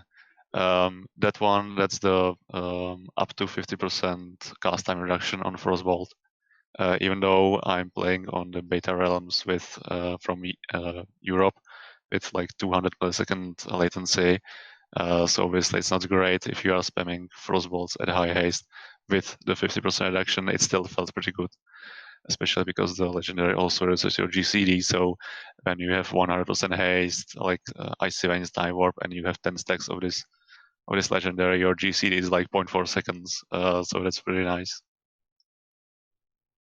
Even the Glacial Fragments one, I don't hate it on paper. Like, there's around the AoE caps, there's a lot of talk about what target counter like certain things supposed to be good at. Like, I think having an idea that like you can kind of shift into like a more AoE focused Ice Lance than like cleave focused. Maybe like numbers need changed a little bit on it, but I like it on paper at least. Yeah, sure. The Frost legendaries are really good. Yeah, my issue is that it doesn't really like have an impact on your rotation really, because if you want to get this to proc, you are already casting Blizzard, so it doesn't really change. The only possible gameplay change would be if you want to proc this legendary on single target, which I just don't think is even supposed to happen and just shouldn't happen. The other legendaries, they have some impact on your rotation. Even the Cold Front legendary, which calls down Frozen Orb, you will still be getting extra Fingers of Frost from your from the legendary. So that also has some impact, even though it's not maybe a direct impact. Yeah, okay, so let's segue a little bit into conduits. So Frost actually has a really interesting conduit that like stuck out to me as like, this does not seem okay. The Ice Lance conduit. It looks like it's going to be increasing our damage by what, 50% on Ice Lance, is that correct? On the max rank, yeah. On the max rank, max rank. So it goes from, I guess, 10% all the way up to 50%. Yeah, I mean, like, I guess for fire, there's one for Pyroblast. I guess for arcane, you know, you've got one for arcane missiles. There's not really anything for arcane blast. Obviously, we have the Siphon Malice. If we are all going Venthyr, then, you know, we're probably all going to be running that one. But to me, the Ice Lance one just, like, immediately stuck out. Because I've been seeing how much of the overall damage Ice Lance has been in testing. And that conduit is, like, an insane buff to Frost. Yeah, I'm fairly sure the conduit is just overtuned at the moment. Well, so much gear and legendaries and things just funnel us toward Ice Lance now. I almost feel like that's on purpose, right? Like a reaction to it feels like that. The way Frost is right now. Yeah, exactly. Like no Ice Lance dominated, and I don't think that they like no Ice Lance. Like obviously they've never come out and said it, but I would imagine they don't really like it when we ignore a core spell. So I think the fact that you're seeing so many legendaries and effects centered around Ice Lance is pretty indicative of them trying to say like, hey, look, we really want this spell to be a big part of your damage and part of your rotation. Well, they could instead maybe just adjust the mastery. Right, they could make mastery smarter, but they have opted not to do that. Yeah, I mean, as you said, all these changes just seem to be focused on killing Glacial Spike.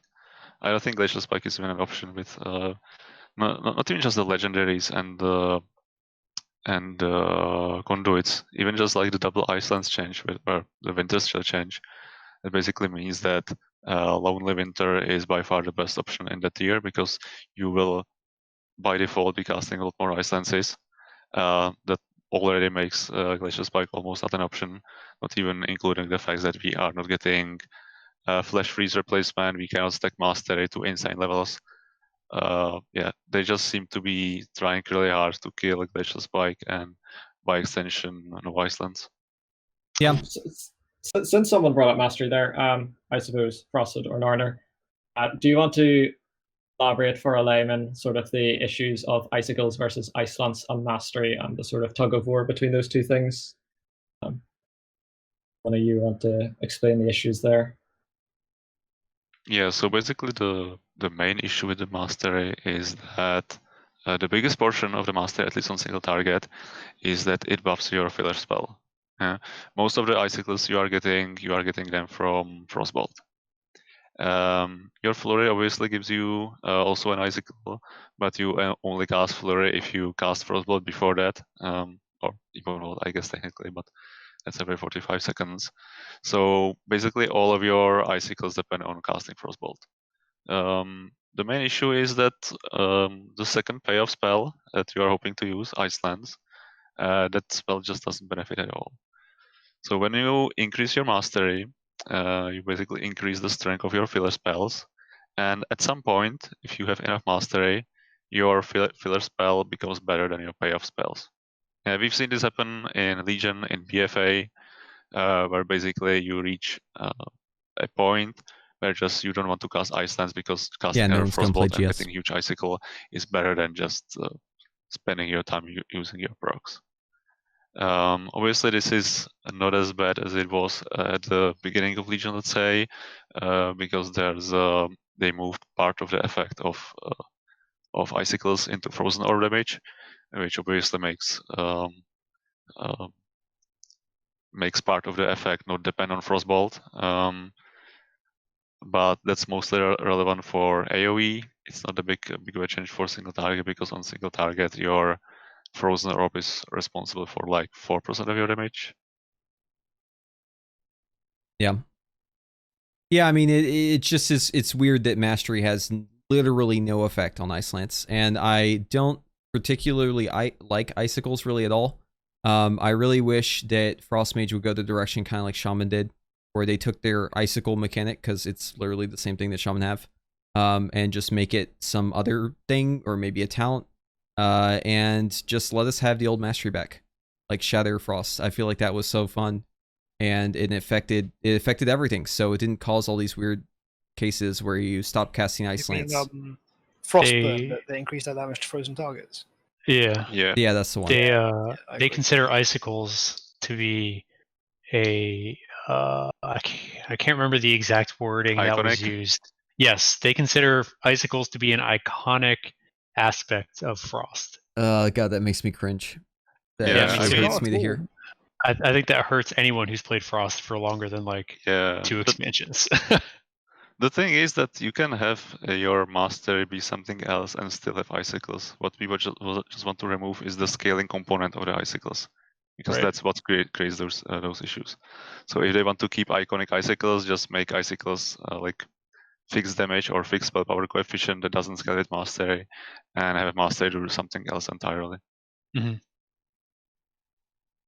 All right. Well, yeah, I think we've talked a lot about how to fix Frost and what we think is kind of wrong with it. I think that Frost is actually one of the easiest specs to kind of just throw a rope around and say, this is what you do to fix it and make us all really, really happy. Although I don't think the devs necessarily want to hear what we think we should do to fix things. They just want to hear what's broken. But I think we should talk about maybe what Frost is good at. So from my perspective, I always look at specs in terms of what I would bring to the raid versus something else. You can't look at specs in a vacuum. You have to look at how they compare to other classes, because that's ultimately where the decision is made. And as someone who has kind of a say in like what we bring to World First progression, I can say definitively right now that none of the mage specs really stand out as bringing something aside from the one obligatory Arcane Intellect mage. Although there is a little bit of an asterisk next to that. I do feel like, and this is something that's actually kind of changed recently in my opinion, there's not many classes that have funnel anymore. In fact, I would say like the majority of classes have lost their funnel in Shadowlands. For those who are unfamiliar, funnel is basically the ability to take multiple targets and use that multi-target situation to increase your damage on a single target. Basically, you are funneling damage from all the targets around you into one target to increase your priority damage. Something that shamans have been known for a long time. They've kind of pulled that back. But now I think I really do think that Frost Mage has the strongest funnel of any class right now, or spec in Shadowlands. And I think that might actually end up being something that's quite good on the harder encounters, the more I've seen of it. So I wanted to see what y'all's thoughts on that were. On funnel in particular, or in mage not really having a place right now in the current raid? The place that mage has, yeah. So I mean, like funnel is the example I'm using to kind of just say like, here's one niche that we still fill. But just like overall, like what does mage do, I guess? I would be very careful in saying that mage doesn't do anything right now, because what a spec does is extremely tightly tied to how strong the spec is. And it's very clear that outside of Arcane and maybe Frost with like some legendary cheesing, the mage specs are pretty much undertuned across the board by a pretty wide margin. And so I think it's hard to say whether or not mages like fill niches or not when the specs are just not strong. Yeah, I mean, like the strength is definitely like the biggest thing that impacts this, right? Because if you're the best 2-target cleave, but you're tuned so low that your damage in 2 targets is less than everyone else's damage in single target, then it doesn't matter anymore, right? But I'm talking about things like in okay, so like let me just give you a couple examples. So for fire, it's obviously execute, especially if there's high movement execute, right? Like that's fire's burst cleave maybe. And what was that? Maybe like a burst cleave with yeah, burst cleave as well. If fire's actually tuned pretty well and you have decent levels of mastery, the ability to like immediately snap spread ignite to a bunch of targets that are going to die quickly is really strong. Yeah. And you have a cheat that does a ranged, which by the way other people can get now through their covenants, but it remains to be I think ours is still one of the strongest. Like mage definitely feels very sturdy. So if we were to like bullet point it out, it's like, okay, so for fire it's like cheat death, you've got your execute, you've got your burst cleave. For frost you've got your funnel, you're relatively sturdy, you've got immunities. For Arcane, 2-target cleave. Yeah, 2-target cleave. For Arcane, it's supposed to have 2-target cleave. It's supposed to, yeah. For Arcane, it's like, you know, with Necrolord, you've got really sick 3-target burst, cleave every 3 minutes. And aside from that, you generally have a lot of choice in when you deal your damage, right? Like, ideally. Obviously, this is kind of a weird point, right? I'm not sure if it's actually true all the time, but it seems like the idea is that you can hold your damage until you want it, and then you can spend it when you feel like it. Do we think that this is successful? Do we feel like these areas in the game are like even places that it should be explored as like a niche? Like, do we feel like this is something where we see examples in the raid where we're like, yes, that's me. I'm so glad I play mage for this. So assuming the tuning is fine, like this is my biggest issue. Like there are a lot of fights where I look at it and be like, yes, assuming tuning is right, I would like to play this mage spec here. It's like it's different on like a lot of the fights, and it's like I don't know if I'm going to be able to go into the raid with even 2, never mind 3 specs really. Like that is my biggest worry. Like if tuning's right, I can play something on any given fight, but it's like I don't know if I can bring a spec to every fight. Compared to something like Warlock that could just play Affliction or Destruction or whatever and probably be fine on almost every fight. Yeah, that's my biggest concern with Mage.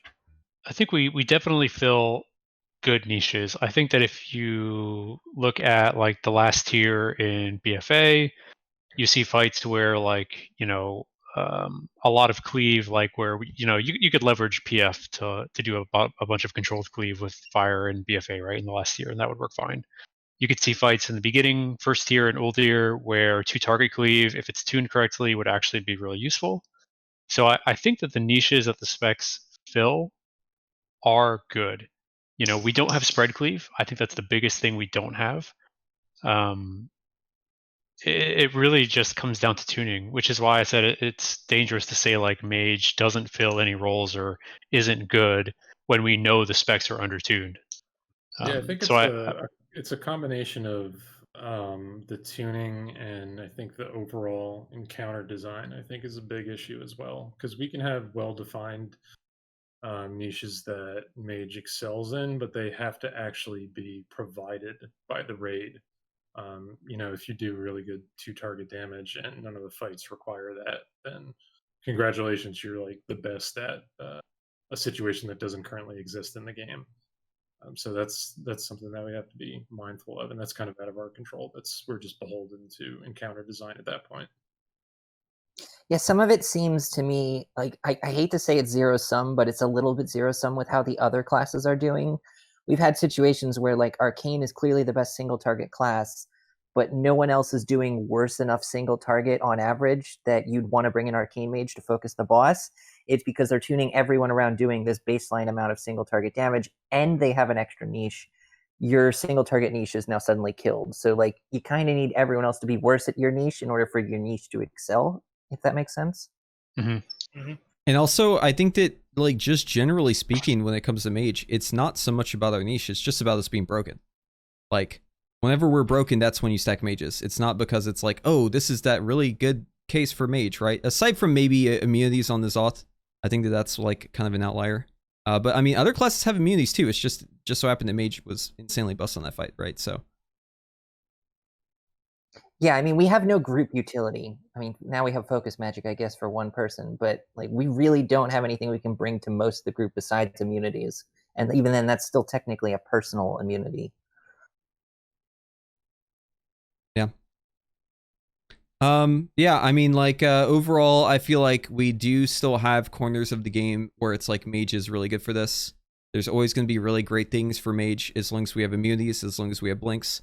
But one thing that I'm just slightly concerned about in Shadowlands is that it seems like a lot of the cool stuff that mage just always had has just been given to everyone in the form of covenants, right? They're like, oh, now everyone gets a blink, even though it's a really small blink, but you get a blink. Oh, now everyone gets an absorb shield that you can put up. Oh, here's a cheat death that you guys can get through a soulbind. Oh, here's some, like, it just seems to me like literally every covenant is just like a mage ability, but like with a flavor added to it. Like the signature abilities themselves. And that to me is like really interesting. That like the mage identity is just like these gimmicks, right?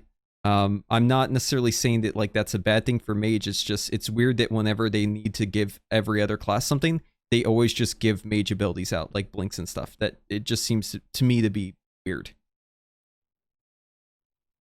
I would agree. I think it is kind of, it's weird and doesn't feel great that, you know, you're, especially things like Blink. I think Blink and Ice Block, like, if they're ever giving people blinks and ice blocks, that feels really, really bad. Yeah, now those are iconic, not Icicles.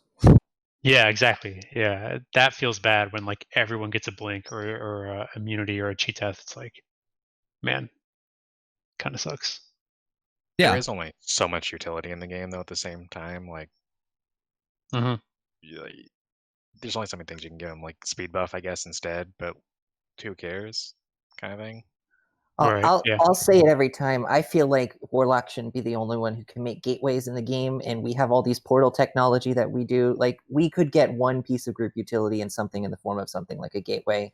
Yeah, just some give sort us of group something else utility. there. It's not just like a snare or a knock-up. Okay, so nice. It actually blows my mind that none of the signature abilities were just Warlock Gateway. That like seemed so obvious to me with Venthyr, right? Like the Gateway ability, it just seems so obvious, and it literally works the same way. Like you literally click a reticle on the ground far away from you, but instead of it spawning a gateway, it just automatically teleports you, right? Like to me, especially in like how overpowered gateways are in the raid, like every boss is just gateways are just what you want. You just want more and more gateways, right? This has been ramping up as they make bosses more complex, more movement, more precise group movement. It's like, oh, let's use a gateway here. Let's use a gateway there, right? The Warlock gateway power creep has gone completely out of control. And to me, this just seemed like a very obvious one to go with, right? With Venthyr, with their whole gateway technology, but whatever. I would rather they just remove gateways in general than try and give it to other people. I think it just invalidates way too many things all the time, and it's just a crutch that's used for everything. Yeah. I don't like it at all. And it's obviously exacerbated by only one class having it, but in general, I think it's a terrible mechanic. Yeah, it's pretty busted. Yep. Yeah, on topic of covenants, we should probably move to like the other covenant abilities that we didn't talk about. Mainly Kyrian and Night Fae. I think those were not talked about, right? Okay. Yeah, we kind of skipped them. Oh yeah. So I mean, like, what's there really to say on the Kyrian one? It just amps your damage by a little bit, right? Yeah, my main issue with the Kyrian one is that the damage is just I'm not sure what the spell is supposed to do, because right now it doesn't really do damage. The damage it does is like 2 frostballs, which is kind of bad for your signature ability that you should be getting from a covenant. And the debuff is kind of hard to take advantage of. It's 8 seconds. If you need to get 5 spells that trigger it into it, which is kind of hard unless you have like Flurry or you have well, Arcane Missiles has different issues. But it's kind of hard to take advantage of. So the spell, like, if it's meant to be DPS spell, it doesn't do enough damage. If it's meant to be support spell for your other spells with the debuff, it's very hard to take advantage of. So it feels like it fails at both of these things. Yeah, big agree on that, especially the timing wise. It actually, like, I was so excited whenever I saw that the spell was getting like a buff where you could extend the duration. I found out it was Torghast only and was like, okay, never mind. I guess it's still worthless to me. Yeah, I mean, like, the Kyrian one, it doesn't seem to really do anything that's trying to set out to do. It just seems like cool filler spell, whatever.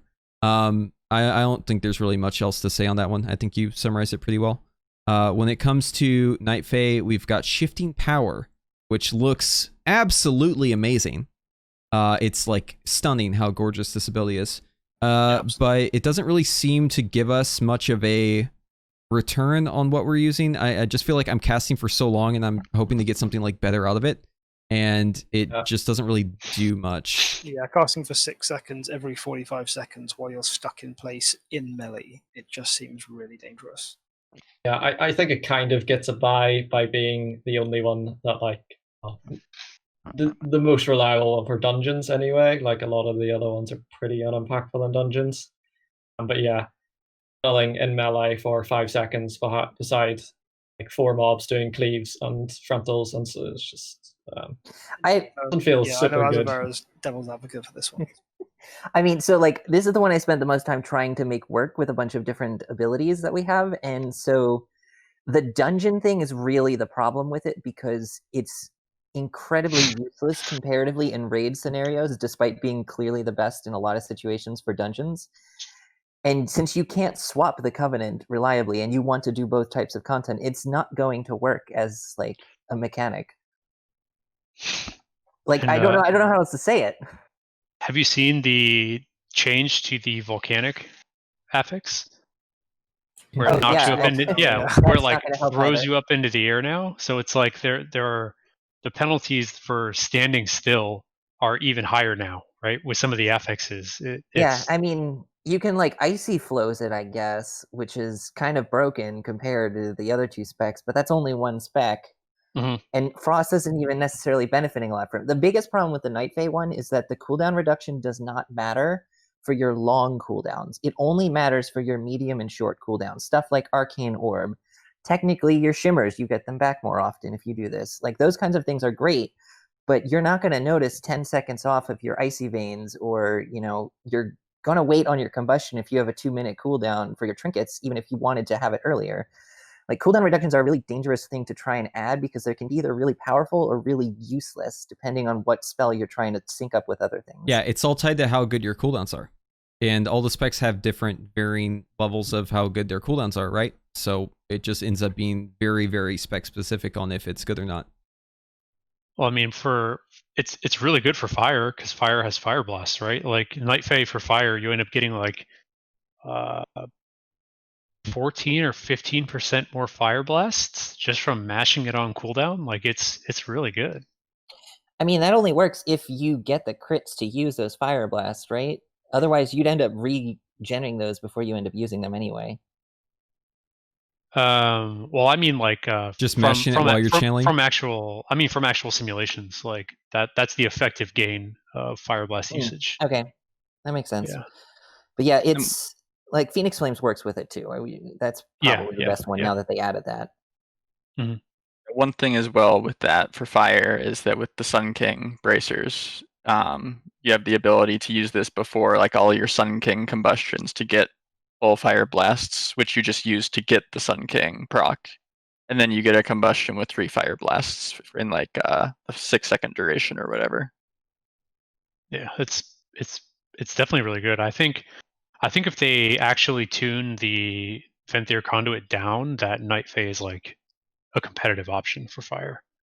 Yeah, and I mean, like we talked about this earlier, but I'm telling you guys, if you haven't tested Social Butterfly, go check it out. Like, it is, there's something, it's insane. Something's afoot. And also the whole, like, it being 5%, that's just wrong. It's still 10%.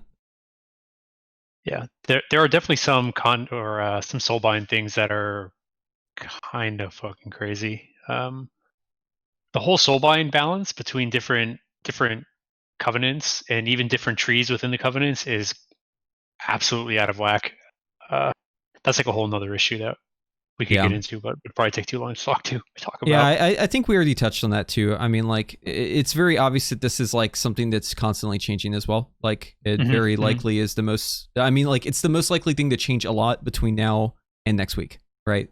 So I don't want to focus too much on that, but so I mean, like, everyone here is probably at least like played or seen Mage in dungeons. Like, you know, we kind of already talked about rating, but like, does it feel how are we feeling about, I guess, like Mage in the dungeon situation? Like, do we feel like an adequate contributor to the party? I think Frost is pretty good. Frozen Orb Legendary with the new Rune of Power is really, really nice. Like, you absolutely blast during Rune of Power. Yeah, I mean, you're not up there with like the completely busted classes, but as far as like the okay classes go, I feel like you're one of the better ones. We'll have to see what happens with tuning, but like, I don't feel bad about Frost in dungeons at all. Arcane is good in dungeons as well. We have the issues that we talked about earlier where you have to spec basically purely into AoE or purely into single target. But Arcane Explosion being melee is rough. Yeah.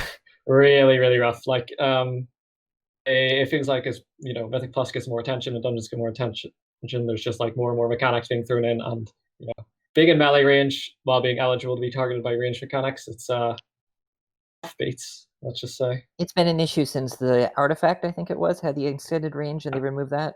Yeah. That was like the real band-aid fix for that issue back then. Yep.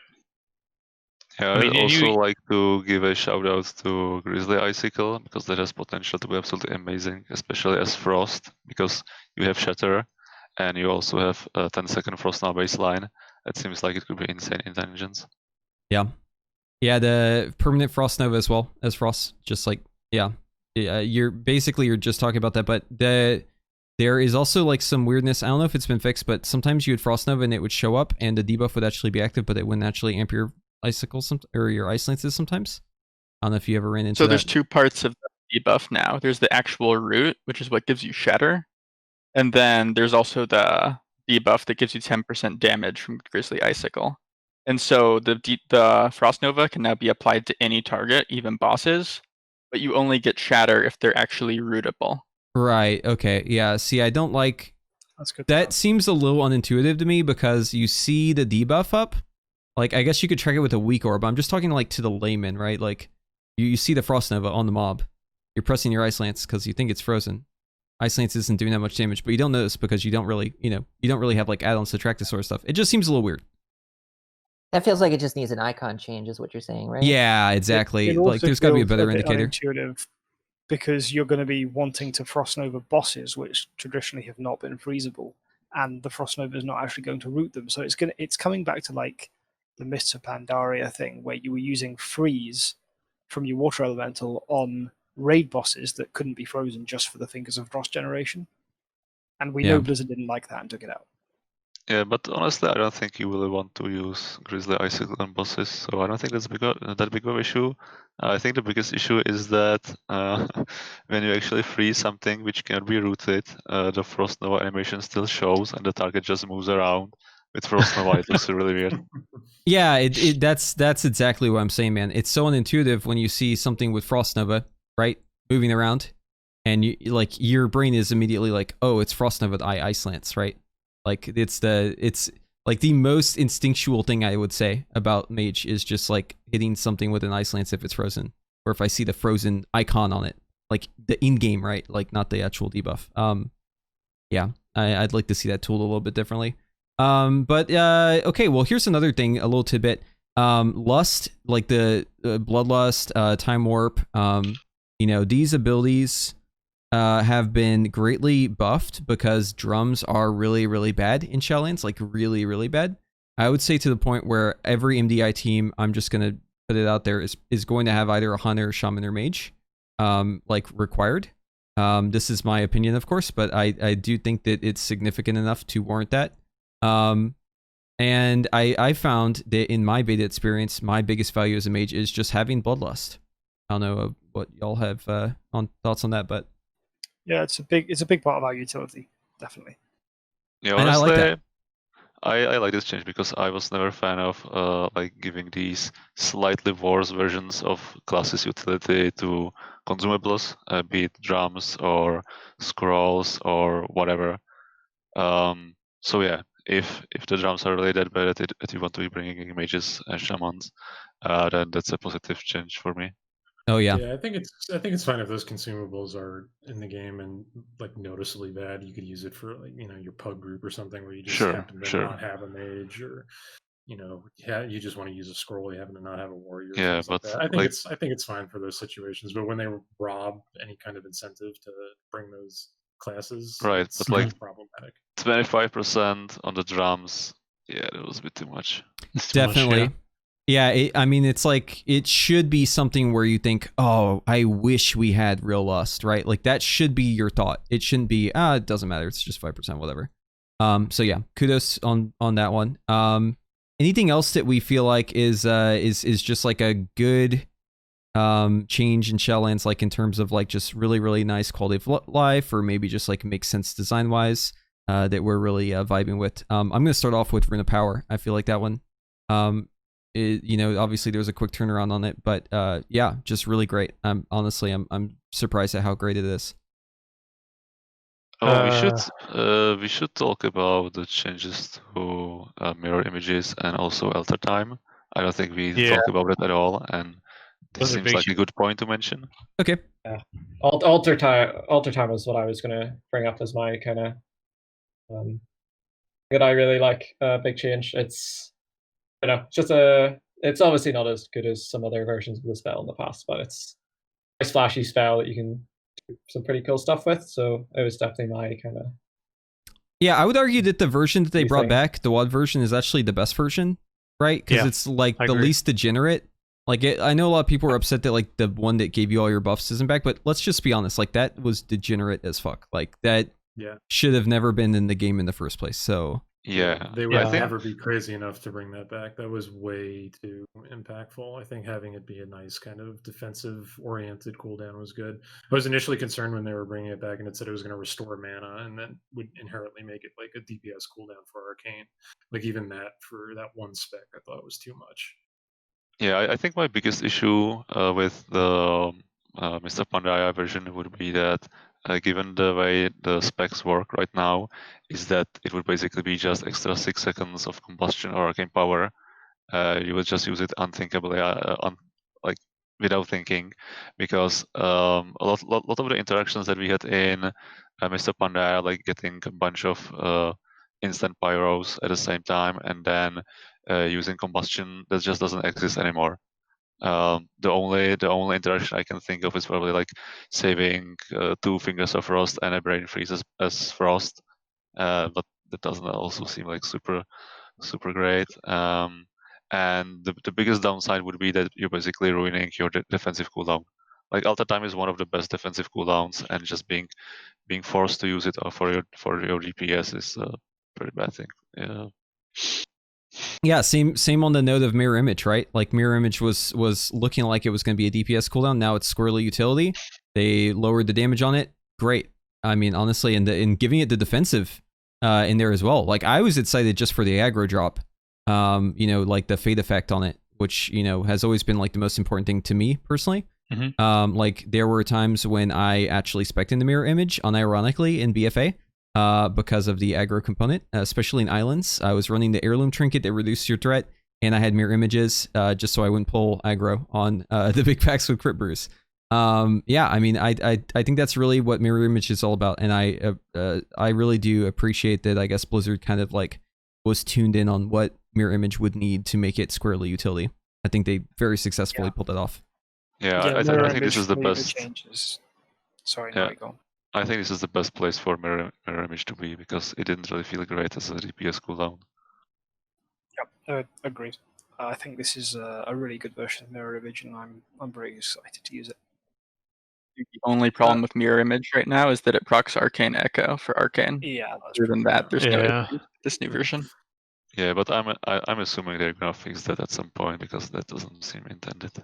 Yeah, they also fixed the Winner's Chill thing with mirror image, so I feel like that's like a good indication that they'll probably fix that. Yeah, it's very clear that mirror image is not meant to be a DPS cooldown, and since it is kind of a DPS cooldown when you pick Arcane Echo, yeah. Cool. Yeah, so we talked about Arcane Explosion at the very start of this. I just want to tune back in on that just real quickly. Arcane Explosion to me is something that is a great change because it allows us to actually spend mana to get damage out, especially in a burst scenario. I feel like it synergizes really well with our other abilities, maybe too well in some cases, like Combustion, giving a crit, Arcane Rune of Power, but I feel like this is all just like kind of very much in the feeling of like what a mage is, right? Like I feel like this is just mage, right? Like mage has these weird interactions that we've always had, and it's always been about, you know, spending resources and having burst, and I feel like Arcane Explosion pulls it off really well. Glad that they changed that one. They added in Fire Blast as baseline to everyone and Frostbolt as well. Those are a little bit less, I'm a little less excited for those. But hey, I guess it gives us something, right? Like I've definitely pressed Fire Blast a couple times as Arcane, so. Yeah, I think last time we got together, we talked a lot about like Fireball, Fire Blast, and Frostbolt being core spells, right? Arcane Explosion, Fire Blast, and Frostbolt, not Fireball. Not Fireball, yeah, sorry. Yeah. Yeah, so I mean, there isn't really much to say on this. Yeah, I think the only one is, the only meaningful impact is from Arcane Explosion, right? Where it's actually pretty strong, and like Deke was talking about earlier, with caring about mana again. There's one other thing that I wanted to bring up. We didn't touch on it in the legendary discussion. Has anyone found a way to successfully use that triple spell legendary where you got to use one of each flavor to get a damage thing? Command. That's the one, yeah. Because like that's the only other way I can see to use these other spells on some things. So like as Frost, if you're Frost, you just press Fire Blast whenever you go into your cooldowns, because Rune of Power is Arcane. Frost is, I don't know if Rune of Power works, but it should. Frostbolt, obviously, all your spells are Frost, and then just the Fire Blast is like the one that actually activates it. If it doesn't, you can probably also like counterspell, I guess. Yeah. Blink, Shimmer. Blink.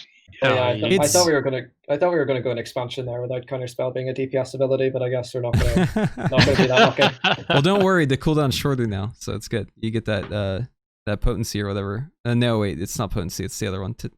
I forget. It's finesse. Finesse. There we go. I did throw an offhand comment in the channel that I didn't like that finesse was not always DPS neutral. Yeah. Because of counterspell. Yeah. Especially with like the one Night Fae, I think, even has a thing where you kick and get damage. Yeah, there's a damage on interrupts. I don't know if it needs to be successful. Did anyone verify that? It needs to be successful, I believe. Yeah, it does need to be successful. So is there anything else on this? I feel like maybe we should just move on to kind of like the last thing. I just like to say, because when we last talk about this, we basically didn't have access to these spells and we couldn't see how they actually operate. And I think like the base consensus that I've seen is that Arcane Explosion is great, Fire Blast, Frostbolt, very niche, not so much. Mm-hmm. Yeah, for sure. Yeah, I mean, like, just to kind of tie it all up, like in summary, right now, because I know this is the question every single person watching this VOD is going to ask as soon as they watch it. What's the best spec? What's the best covenant? I'm not going to answer that in terms of tuning. I'm going to answer that in terms of what I think is just complete, what feels good. And I, like, in my experience playing raid testing in Mythic Plus, I really do feel like Frost is feeling like the best spec. It feels like what I'm going to be running. Obviously, it's that can very solid, definitely. Just like the abilities in Mythic Plus to do like the burst damage, to do consistent single target, the cleave, like tanks generally pull smaller, at least on beta. Maybe it's because of gear, maybe it's because of target caps, who knows, but it just feels safer to pull smaller. In raid, it felt really good. There were a couple bosses where Arcane was really good, a couple bosses where Fire was really good, but really just having the funnel that Frost provides on the last couple fights felt definitely like way better. So I wanted to see what y'all thought about that. Without legendaries, I would say Fire and Frost are pretty similar, but when you take legendaries into account, I think you're probably right. I think Frost is probably the best situated if everything's tuned well to capitalize on the most or the widest variety of situations. But I do think that with the way that Ignite is spreading with Phoenix Flames, there are situations where Fire is going to be really strong if it actually gets a decent amount of mastery. Yeah, definitely. And tuning could change all this, right? Like they could literally just tune everything and completely blow this all up. But just early speculation. Yeah, the only caveat for Frost is that if you hate munching procs, you shouldn't play Frost. Yeah. And also, it should also be said that like in the pre-patch, we aren't going to have conduits, we aren't going to have covenants, we aren't going to have legendaries. Arcane stonks going up. Yeah, without all of those things, I mean, I think Arcane's going to be probably really well off. I mean, if you're still doing Nyalotha farm for pre-patch memes, Fire's going to cleave still better because Arcane won't have any cleave except Touch of the Magi. So, Well, in pre-patch, we are basically just losing corruption.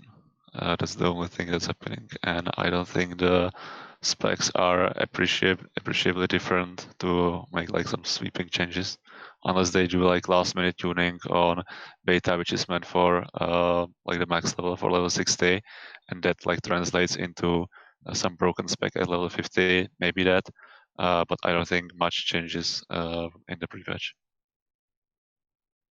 For me, I'm just looking at losing corruption. I mean, we'll still have all the other borrowed power systems like Azerite, like essences, that stuff, right?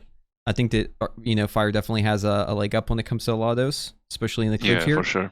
But I definitely will play Arcane on Rathian, and probably some other fights where it's like more of a time-based thing where you have kind of like downtime or like single target stuff. So I'm excited for that. Yeah, I think the biggest loser in pre-patch is really Frost, because as we mentioned earlier, they are trying to kill Glacial Spike, and Frost kind of depends a lot on Masterful or just corruption in general. Cool. Yeah, is there anything else that y'all wanted to talk about? I just wanted to give a quick shout out to Touch the Magi and Arcane Echo. Like, I just love that it's back, and seeing the target just explode with each missile hit is just really cool. And the 45-second cooldown means that it's up for pretty much every Mythic Plus pool. So it's just a really nice little thing for Arcane, I think. Yeah, I would echo that as well. No pun intended. I'm interested in a lot of the weird Arcane stuff that's been added to the game. Whether or not that is numerically viable remains to be seen. So that's something that I'm interested in working on over the next couple of weeks and months as the expansion is approaching, to see if there's any kind of weird divergent play styles. Because I'm fine with, to a point, some degenerate kind of play, as long as it's not too bad. So I'm curious to see if there's legendary and conduit and new talent interactions that can shake up some of the traditional turret single target based gameplay that Arcane has been known for quite so long now. So there might be something there that could provide interesting gameplay. What about you, Norrinir? What did you say? What change would you shout out, or like what final thought would you shout out? Well, I just hope they decide to actually do something about all the issues Frost has and not just ignore it completely. That's my shout out. Yeah, definitely could get a lot going there. I mean, just like seriously, guys, if you haven't, it'll be linked in the description. Basically, it's the like Frost tool that Norrinir has developed. That basically shows like the theoretical combinations. You can turn it on AI so it plays itself. You can also play it yourself instead. It feels a lot better than Frost does. I'm just gonna come out and say it. I wish that Frost was like this, so maybe someday, who knows. All right, Zulandia. I'm a pretty big fan of just sort of the cut down on the global cooldown bloat that Arcane had going into doing any damage. It's obviously not perfect still, like there's still a lot of dead globals, but it's not, 20 seconds like currently. So that's nice. Yeah, absolutely. And just to piggyback on that, Touch of the Magi and just getting rid of Charged Up, really. I'm a huge fan of that. I always hated Charged Up just because it was like, super janky, especially if you weren't in combat. Like how it would just like fall off or like just disappear. Sometimes it would be 3 instead of 4. Like there's just a lot of jank with that ability, and I'm glad it's tied to something that forces you into combat now, because it really reduces the frustration, at least for me personally. Cool. Yeah, I don't think there was enough interesting gameplay from taking Charged Up like as a talent. You pretty much just used it for setup. I mean, you could do some stuff like, barrage, Charged Up barrage for like AoE scenarios, but that's about the only thing that you could kind of exploit with it. Yeah, just overall lame talent. Toegrinder. Oh, favorite change. I really like the return of Alter Time, and I really like New Frost as well. I really like the Iceland's Thermal Void Heavy Frost, so I don't really have too many complaints other than the stuff that Norrinir touched on and tuning. Ben Warlocks. Yeah. Wait. Skim and chat. Can I change my answer? I'm most excited that font will be gone. Oh, yeah. Oh, God, yes. And so will my guild. Good call right there. Oh, man. Fucking the Formless Void stuff that's taken off the last couple months. I hate it even more. Sit there for 4 minutes because they changed their essence just before you wiped, or you killed something or whatever. I hate it. I hate it so much. Yeah. How about you, yes? Well, I mean, everyone kind of touched on all the good things that have happened, so I'll just make this appeal to Blizzard to please, like, 3 out of our 4 covenants conceptually are there, but all the mechanics need addressing, and we haven't really seen anything on that front. We've only seen, like, core mage class changes so far for any of our stuff. And I just want to play Night Fae without feeling terrible, so please do something to let me be able to do that. Dorovon? Just join me on the owl, people. Come on. I guess probably my favorite change is I'm glad that they're bringing back, once again, legendary bracers for fire. It's 3 expansions in a row now, if you count the hyper threads as a legendary, which I probably would. And in particular, the Sun King's Blessing legendary looks really interesting to me. All of the other fire legendaries are like 1 APL line to have them work properly. But that one, there's actually a lot of more complicated cooldown management there. So I think that's really interesting. Yeah. No, bracers for mage are always legendary. Fucking change my mind. If anyone crafts those as gloves, they're wrong. I guess I'm agreeing with Dorovon in terms of the bracers being pretty exciting. Also, I'm overall pretty excited about Arcane. I think that if they can get the mana a little bit more reasonable, then the ability to actively spend and return mana, like with the new Barrage or the old Kilt and Barrage interaction, could mean that Arcane is really, really fun. So I'm really looking forward to hopefully some tuning on that end and that turning out really well. Also, for the love of fucking God, do something about Mirrors of Torment, please. Like I just want to play Venthyr, bro. I just want to play Venthyr. Make my shit work, please. True. So, Malon, you mentioned before. I think you were the first one to go. So just so that people don't think I'm skipping over you. Yeah. So mine is gonna be shout out to you. Flame Accretion. Fireball grants 5% mastery when it fails to critically strike. I think this has to be the most worthless thing I've ever seen. And it's funny because it's not just worthless, it's also like bad in every conceivable way. Like literally it hits Flames of Alacrity, but bad. It actually it's amazing to me because this conduit is not just bad, it's like literally terrible design, and it literally accomplishes the exact opposite goal of what you want, right? Like you have a mastery buff that goes up whenever you haven't crit. It only affects fireball.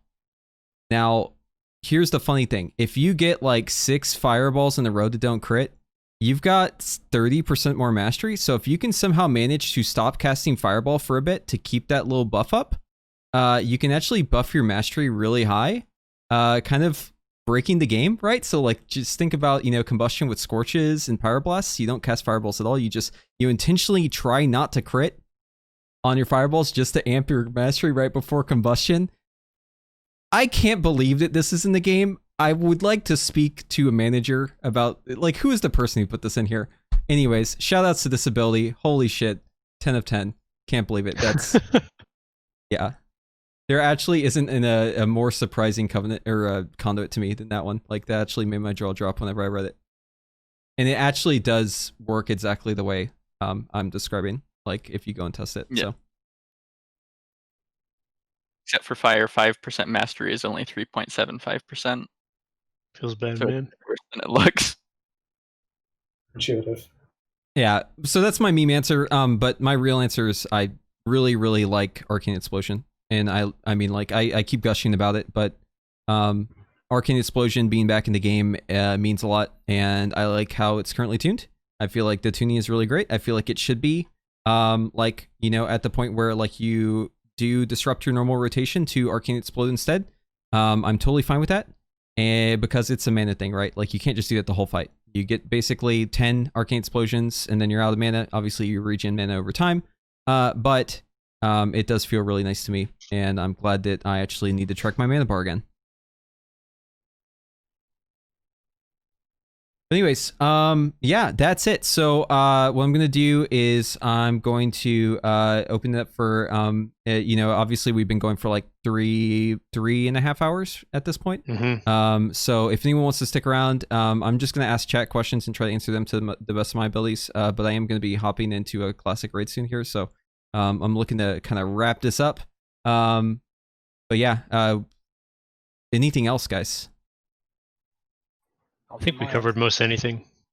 Yeah, I think we probably covered everything to death. Well, I appreciate all y'all, you know, coming to talk about this stuff. The Mage Roundtable thing is something that I feel like we used to be able to do on a certain person's channel who's no longer able to stream on Twitch, and I'm glad that we can keep this going just with us, because we don't need that guy anymore. Anyways, and I will be uploading this channel, or this VOD on YouTube as well.